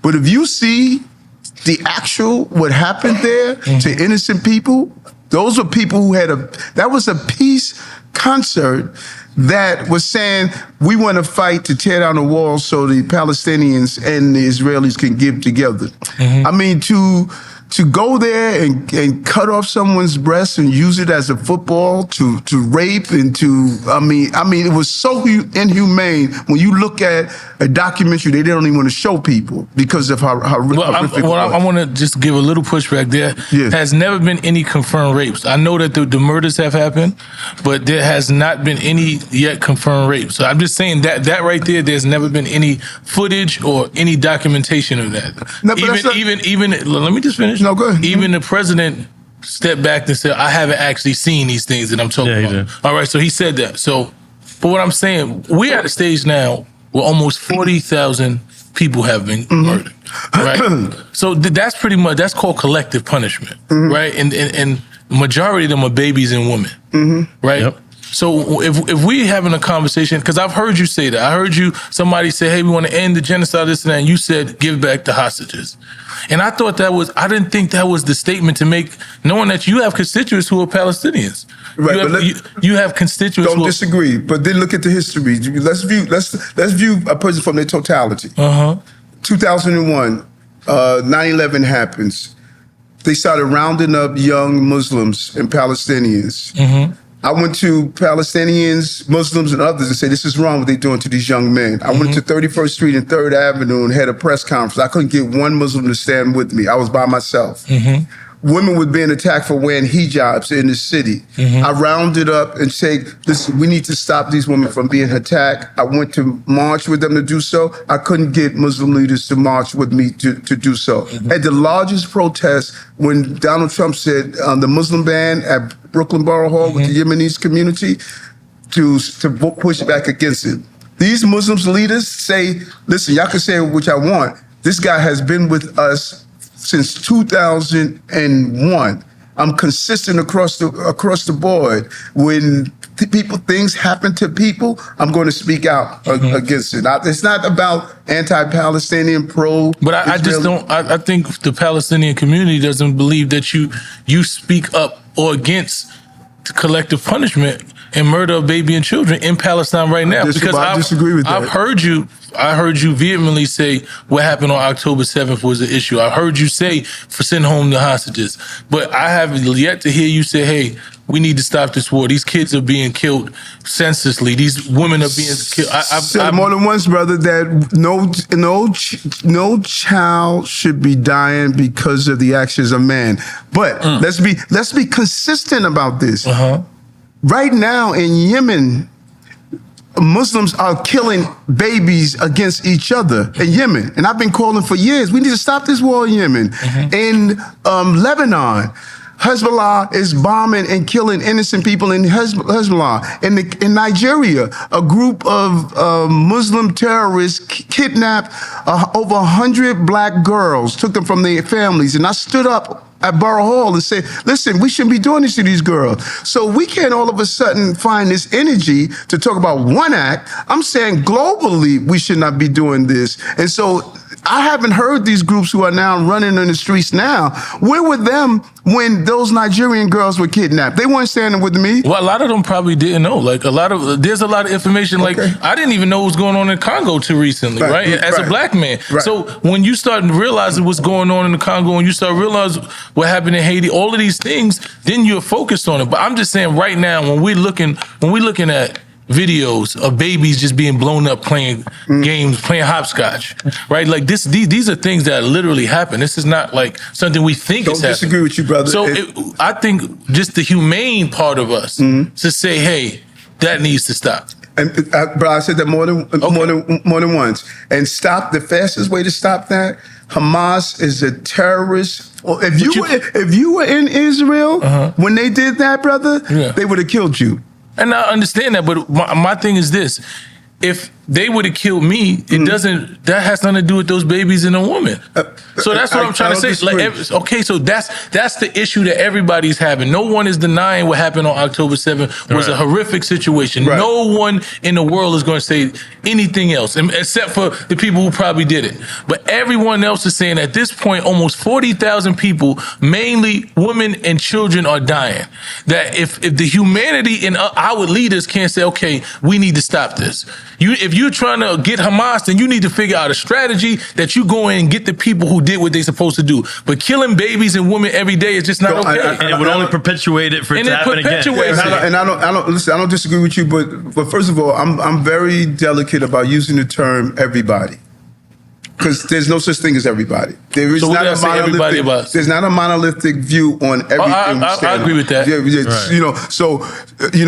You had a group of people that was on the train the other day chanting, "Hamas is our hero. Hamas is our hero." On New York City? Yeah, New York City. No, I didn't. Hamas is our hero. I think that's a terrible thing, but you don't see how that's being created. No, you don't see how the narrative is being created, right? Because what happens is it's like anything else. When you start seeing people go against these people is on mental illness at some point. Oh, well, right? I agree. It's levels of mental illness, and I agree. Right. This is how what's happening right now. Is this situation is creating terrorists. People that didn't know anything. I'm watching, there's levels of anger that people are like, damn, on both sides. On both sides. On both sides. But it looks like David versus Goliath is basically exactly. That's what it ends up looking like. So we, as leadership, right, what we have to be able to say is like, this shit needs to stop. We don't disagree, brother. Everyone agrees with that. Everyone, right? And I've been in... I think everyone agrees with that. I've been in Palestine. I sat down with Palestinian leaders. I've been in Israel. I've sat down with Israeli leaders. And if we believe this battle that has been going on for, since the days of Solomon and Gomorrah. Right. If we believe the mayor of the city of New York is going to resolve that. Yeah, no. I don't think. And so I'm saying no innocent child should die. But I'm also not in support of someone, first of all, hostages who have been released talked about being raped. But if something like that happens on October 7th and people are on the street cheering and celebrating on October 8th, that's inhumane. It is inhumane. That's inhumane. That's you can talk about your battle of freeing Palestine and Gaza without looking at someone that's in a pain of devastation and mourning and celebrate that. That is not healthy. And that is what I denounce. I denounce innocent children dying, and there's a record from my entire life of talking about what's playing out across the globe. Well, it doesn't come across that way when somebody says the innocent kid shouldn't die and you say free the hostages. That's your response. That wasn't my. I'm very consistent. There's one thing people can say. Well, there's a video that I seen online. The guy was like, "Stop the genocide, stop!" And you walked up to him and said, "Free the hostages," and walked off. Right. Listen, I'm very consistent in my message. I said on October 7th, destroy Hamas and free the hostages. I said on October 30th, January, February, I'm the same. I'm the same. Now, one can say, well, Eric, I don't agree with you. You have that right. My position. No, I don't. It's not that I don't. I'm not talking about you in general. Okay, specifically. I don't agree with that statement. When someone is saying stop genocide, stop killing innocent babies, and your response to that is free the hostages, you're making it seem that it's justified. As long as the hostages are there, we can kill as many people possible as long as you have hostages. That's not what I'm saying. But that's what it says when you say that. First of all, when you make that statement. If someone takes a clip and they omit what they've been saying. No, they didn't omit. It was a full clip. There was no sound bite. These first of all, people are saying, we want you to say this specifically. But they're doing that to they're doing it on both sides, though. That's not like, and that's why I don't play that. Okay. So well, first of all, this is what I'm a big believer, and I think this was answered altogether. I was angry as hell when I couldn't get Muslim leaders to stand with me in 2001 when these young men were being rounded up. I was angry when I couldn't get them to stand with me when women were being attacked for wearing the hijab. I was angry over and over again. But I said to myself in my time of reflection, Eric, you don't have the right to judge people. God judges. Anyone that's in that street right now that think they're going to judge me, then they don't believe in the religion they say they believe in. My anger cannot judge you. God judges. I don't judge you. I got to live my life. And so if people saying, well, Eric, you didn't say this sentence the way you want, that's your problem. That's not my problem. I'm judged by God. I just think that you have constituents that are Palestinians and Muslims. And I do. And I think that the same way you've been very vocal, because I've heard you very vocal say what happened on October 7th. I've heard seen you in situations, denouncing those situations all the time. And I've never heard you be vocal about denouncing that babies and kids have died in Palestine. I just haven't seen it. So we saying it right now. God damn it. We're saying it right now. Keep in mind, Palestinian leaders, the loudest is not the majority. Palestinian leaders support me. Muslims leaders support me. Arabs support me. So just because the loudest is saying something, that's not the majority. And so booing to me, yelling at me, cursing at me, I just told you at the beginning of this program, I walked in the classroom and I was yelled, booed, teased. Listen, is that all they got? You got to come to me more than calling me names and booing me and calling me this and that. I'm going to live my life based on the principles that I've always have. I believe I'm authentic, and I'm going to live my life the way my mother wanted me to live. And not everybody's going to agree with that. You think everybody agree with you? No, and I, like you said, I'm fine with it. Right, and I stand 10 toes down on anything I say. Win, lose, or draw, I'm okay with it. So why wouldn't I be like you? You should, but I love it. I'm always going to ask a question, especially when something goes against my moral compass, and I feel like it's not okay. Like as a human being, there's certain things that I'm not okay. I I wasn't okay what happened on October 7th. I don't condone any of that. Right. But just constantly watching babies and kids die every day is just not okay with me. And I think that it shouldn't be okay with everyone. Right. And I'm gonna say that absolute. There's no human being of good moral compass that should be okay watching babies and kids die every day. Absolutely. And somebody Right. say, And I don't care. We just gonna keep killing them. It's just no way. I don't agree with that. I don't think we should kill children and babies. I'm with you. I'm with you. But I also don't support those who are saying Hamas is a hero. Oh, you shouldn't. Nobody should. I get that. There's a whole body. Those same people who are sticking the mic in my face and saying, we want you to say this the exact that way, are saying Hamas is their hero. Those are not, first of all, I don't even respect them. I don't respect them. And what you'll find is that what I say in one setting in a boardroom is what I say sitting on the block. I'm consistent in what I say. You go over my life and you're gonna see someone did a whole story on me and they said, this guy's been saying the same belief. He has not wavered off his beliefs. So I don't have a political comment that I'm gonna say if I'm around a bunch of white folks, or if I'm around a bunch of black folks, or around a Muslims or Christian. I'm the same person, brother. You take speech after speech, comment after comment, and you're going to say what he said in this private room is what he said in public. Because I got to live with myself. I mean, I ain't gonna lie. I'm like Key and Peele. When I see certain people, I give certain people certain fives. It's Certain people get the good five, and then certain people get the. Funny shit. Or you take it back. You told me to take it back, but he told me to take it. That shit was hilarious. Hold up, sir. We got shout out Underdog. Underdog. Make sure everybody downloads the Underdog Fantasy. We got Underdog Fantasy app.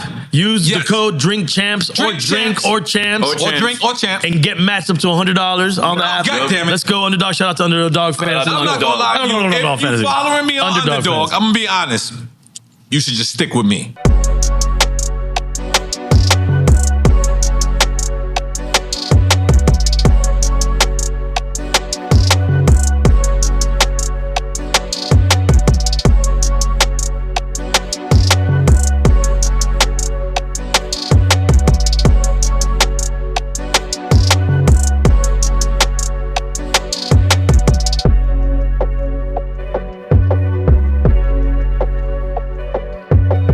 Drink Champs Army Underdog Fantasy app. Underdog Fantasy app. Fantasy. Drink Champs is a code. Get your $100. Let's go. Use the code Drinks or Champs. Put in $100. We'll match you $100. We matching. Come on, Diego. Come in here for this. Listen, we gonna play Quick Time with Slime. Oh, we still doing that. All right. Let's play Quick Time with Slime. Let's do it, man. Listen, because you are the first fully political individual constituent that we ever had on here. So if we don't play Quick Time with Slime, everybody's gonna be like, you took it light on the mayor. So we can't do that. But you don't have to drink. Okay. You could have somebody else. You can sip his drink. You can sip your drink, or you could pick somebody else around here. Mike's on. You're gonna drink with us too. I'm gonna drink with you. Okay, You got your shot right all right. here. If it's shot glasses. Okay, so hold on. You want to start it off? I finally know a New York City mayor. Jesus, this is fucking fantastic. So here are the rules. Here's the rules. We're gonna give you two choices. Yes. If you pick one, nobody drinks. Nobody drinks at the table. But if you say both or neither, which would be the politically correct answer, because you don't want to pick one of them, then we all take a shot. Every single person. All right, we gonna have some fun. All right, cool. First What do we one. we gotta have the drink inside before? Oh yeah, Jamie. No. She's on point. No, you should have your Yeah. Yeah, I want tequila too. Yes. All right, so we're just gonna go and then you drink if we have to. Biden or Trump? I went with Biden. Okay. And any stories you have with anybody we mentioned, please, by all chance, but Yeah, Biden gotta start running the presidential. I'm throwing it out there, man. Like, I mean, if you want me to somewhat be a Democrat, like play the party. Like every president besides you had that. You're gonna wear the downgrade of it. I'm sorry. I'm very simplistic. I'm sorry. judging him for the wrong thing. I'm just saying. But I said that from the beginning. I'm a very simplistic He says person. the indicator. Yes, I'm dyslexic for regularly. Go ahead. Where you going? Tupac or DMX? I'm a Tupac guy. Okay. Where does that come from? Like, what's the history of your listening to Pac? I was a part of an organization called the National Black United Front. Reverend Herbert Daughtry and others, and Tupac's mom were affiliated with it. And his music is just real. Yeah. I respect that. You got it? Yeah, I got this one. I'm kind of scared, actually. Jay-Z or Nas? I got to go with Jay-Z. I bet you a Nas. I thought he would have been all New York and said both. Yeah, you should have said both. Oh, okay, damn. Can I come back? Rewind. Both.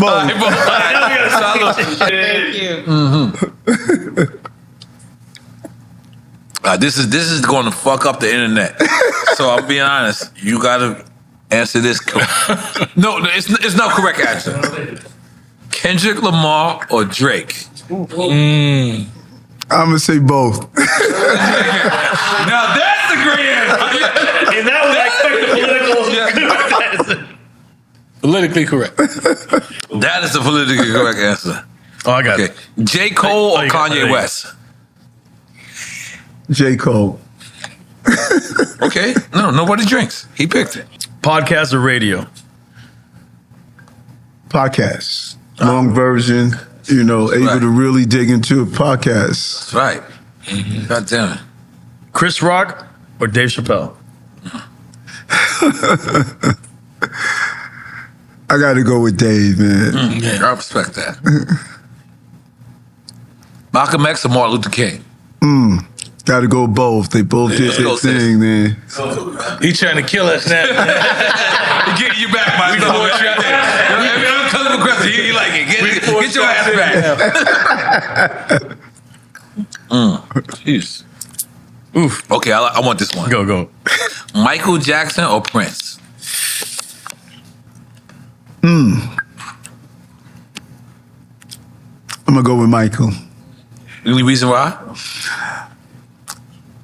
His when you think about it, Michael really started the whole video stuff.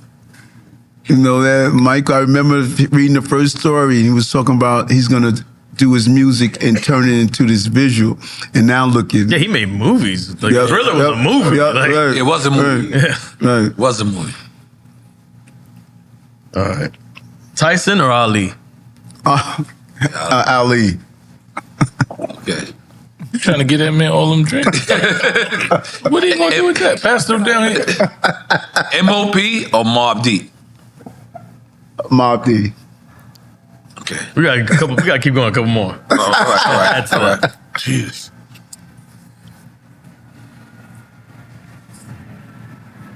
Go ahead. I'm thinking of shit. Brooklyn or Queens? Brooklyn.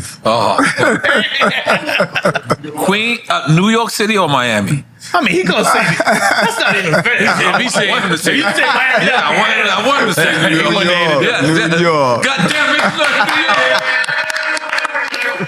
Everybody here from New York. That's right. Miami is New York. Miami is the seventh borough. Miami is the seventh borough. I'm being honest. It's the 5 boroughs, then it's Long Island, And New Jersey. and New Jersey makes the 6th borough, and then the 7th But borough is Miami. who says that? Only people from New York. We don't say that. Miami don't say that. Because y'all be claiming us too. Nah, get out of here. Y'all be like, you're my cousin from Brooklyn. My cousin from the Bronx. Come on, you know we the coolest people on the planet. Come on. But by the way, all right, before we finish the quick time slide. Right. New York. For anybody that's not from New York, I apologize for this segment. But when they say if you can make it here, you can make it anywhere, That's right. they're not lying. No, I think everybody could agree with that. New York is Understand about probably New York. one of the roughest, toughest, richest, bourgeoisie cities in the world. You can get robbed on one block and turn around and have an elegant foie gras meal with caviar on the next. That's right. And guess what? You feel beautiful about it.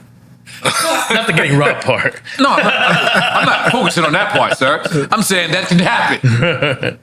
But New York City is the greatest city on the planet. I'm sorry for people who are probably going to tune into this and they wanted me to say one of the greatest cities. And no, I don't want to say that. That's right. Claim it. I want to say the truth. That's right. It is the greatest city on the planet. It is the biggest city on the planet. I've been to Tokyo. Cool. I've been to all these other places. Cool. There's no place like New York City. None. I don't give a fuck right. where you go. Let's take a shot to that. I don't give A shot to that. I don't give No a fuck place like where New you York. from. I don't care where you Except go. Miami. No, I'm not gonna lie to you. I'm not gonna lie to you. Yes, it's very close. But just like there's a distinctive experience when you come to Miami, and it's pretty much horny people, right? What the fuck? Like it's like if you love Miami, you're kind of like a horny guy, right? You can come to New York and love New York and not be horny. It's true. Like you could just The be out horny there. people love Miami. You could just love. It's horny people love Miami. Let's be honest. Let's be honest. Yo, this guy's description. I told you my shit is simplistic. I'm dyslexic. I love that. Resource room, Virgo. Very. Well said. But New York City, I'm gonna be honest with you. It was a record label my son is signed to the same way as I'm signed to. It was called Violated. It was on 160 Varick Street, where right. Chris Lighty was alive. Classic. And we was talking about programs earlier, and y'all was back and forth about the programs earlier. And I'm gonna tell you what programs I would like to invest in. I would like to invest in whatever program that my son has, or whatever program that Papoose has, right? Yep. Because I'm gonna tell you one thing, the program that we didn't realize that saved us, that helped save me and you, was record labels. Was us hanging out in record labels. It replaced the parks. We went and we understood that we was collecting $60,000 by hanging out on a record label. And the thing was, what we didn't realize it was our savior was because a lot of these people were still on the what's it called, the 360 mentality. But imagine, like, that's what I love what Papoose is doing. And that's what I love what we doing with Drink Champs. Our motto is what? EFN, we don't own nobody who signs the Drink Champs. If you sign the Drink Champs, right. this is your. For facilitators, We don't own you. right. We don't want to be a black and brown people that come into that turn into our parents that we despised. And we'll set you up, and if you got to go afterwards, because we So set we you give up. you a 1-year deal. We give you all your publishing. We do everything, and we just tell you, go ahead. That's dope. That's the programs that we was talking about earlier. It's the program that but me and you know that 160 Varick, where Chris Lighty would come meet with you, and he would You get walk you into out that the hood, office, because guess what? And Q-Tip was there, Buster was there one But guess day. what, my must have son? been Guess ill, what, my man. son? You didn't Missy come by was being yourself. there. You came No. with 6 other individuals. Yeah, I bring my man, guess and they what were so happened? happy Guess to what be happened? Those 6 other, not only you was inspired, but They those were. 6 other individuals went back to the Bronx. LL was in there. I remember the first time I freestyled for LL and off. He just walked into a meeting. I'm like, this is LL. And I'm rapping. You just and started Chris was rapping. like, listen to him. And he started rapping. And you know what's crazy? Like, probably 5 or 6 years ago, he remembered a bar I said from that rhyme. I never, when he said that, he said, you said something about chuck steak.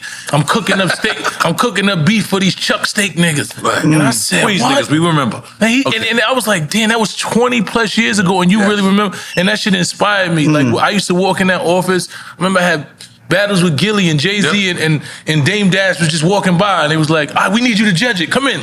You know what I'm saying? Like, that was an energy, man, that I think we need to have So again. both of you brothers was both political. And by the way, I shut the fuck up when y'all was talking. Right. Because, you know, sometimes if you don't know what the fuck you talking about, It's all good. some of the best things to do is shut the fuck up.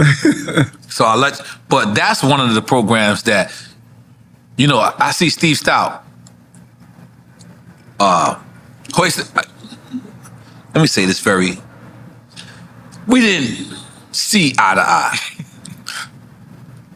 But who he is now and who I became to be is one of the people I honor.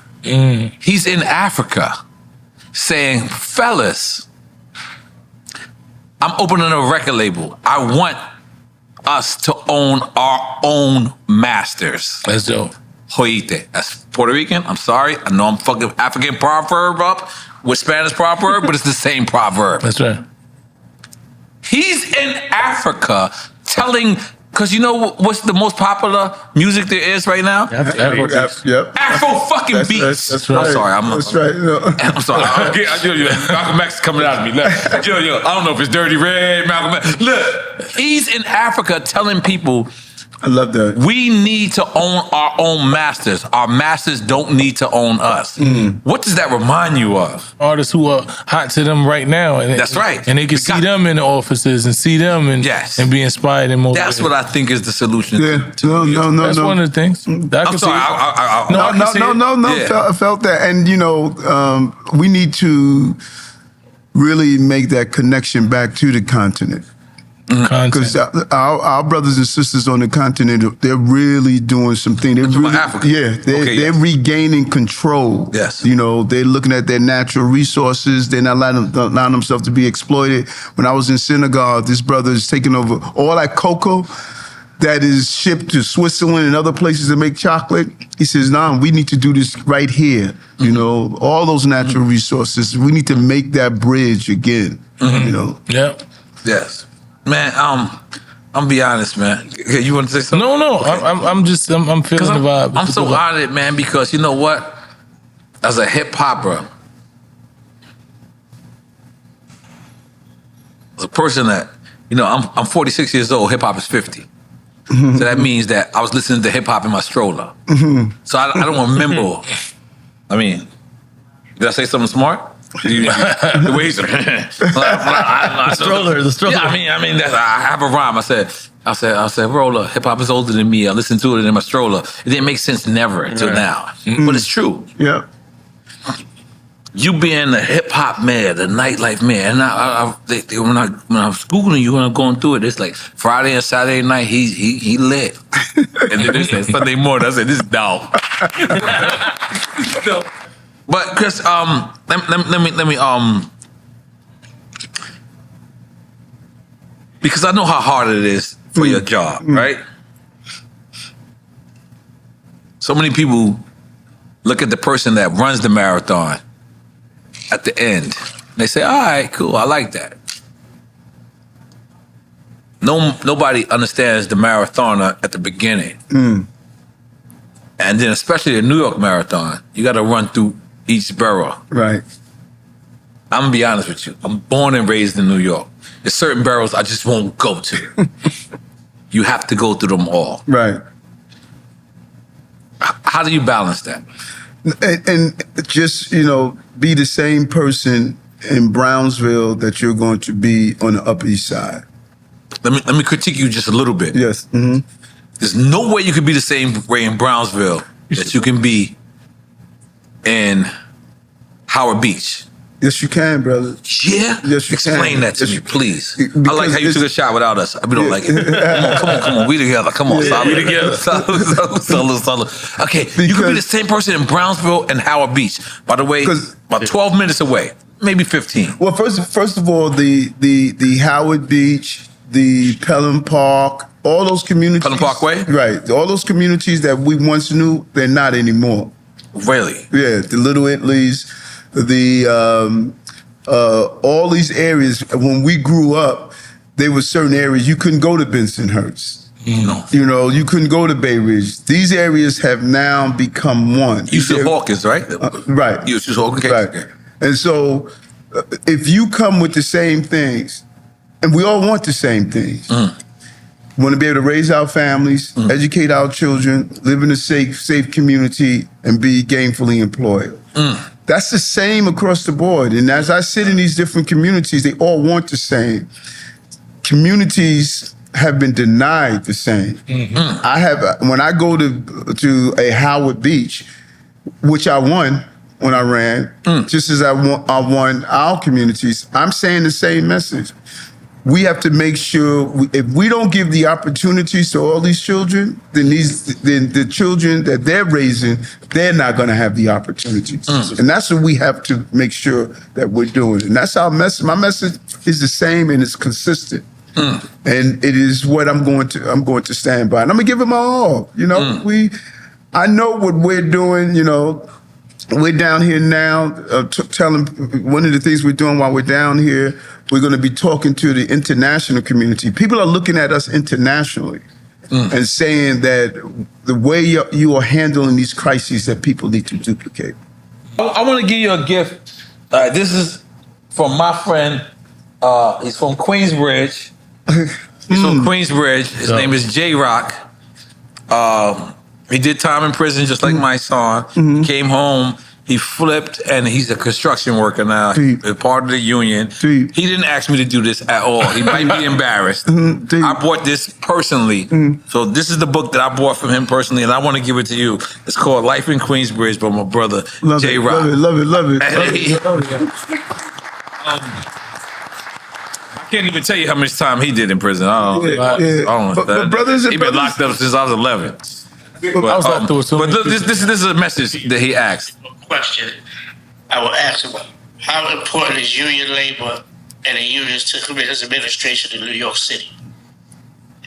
And I said, listen, when you look at the fact, first of all, I think I'm the first union member that has ever been the mayor of the city of New York. What I did when I became mayor, I settled all the union contracts. 94% of our union contracts are settled, and when you make a deal with the union leaders, you have to go and let the members vote. We're getting 98% ratification rate. All these union members, I have over 300,000 employees in the city of New York, and they're all saying that no one has given us what you have given us. Finally, given us the pay scale. The human service workers, which are overwhelmingly women and women of color. They have been denied for years on the campaign trail. I said, I'm gonna make you whole. When I become mayor, we're gonna give you the salary you deserve. We just gave them the salary increase they deserve. These are the folks who are doing all those human services, you know, childcare, daycare. So when you look at the union members, and you see, I was just in Florida. I was just in Hollywood, Florida, I think a month and a half ago with all of my construction, my trades. We get ready to make a deal to build housing using union pension funds with the city. And so when he talks to his membership, he'll tell you, you got a blue collar mayor, a union member, and I'm always gonna be a union member. I got a union pension, and I know how important it is, and we have stood up for our unions, man. They'll tell you in a minute. I had all these major unions endorsement, DC 37, 32BJ, TWU, you go down on the list. You know, they've been with me from the beginning, and so I hear them, you know, good union paying job. Goddamn, let's make some noise for Now you went to John Jay College. Yes. I went to Louise. Went to John Jay? 1 year. Yeah. Right. Wait, this is what's going on. Right. John Jay shit. I went to Martin Luther King, which is right down the block, and then went to John Jay. Interesting. That's John right. Jay had more girls though. Way more. Let's keep it real. But you know what? Nobody had girls in Martin Luther LaGuardia King. was right next door to Martin Luther King. No, LaGuardia. So all of it. You was in Queens a little too much.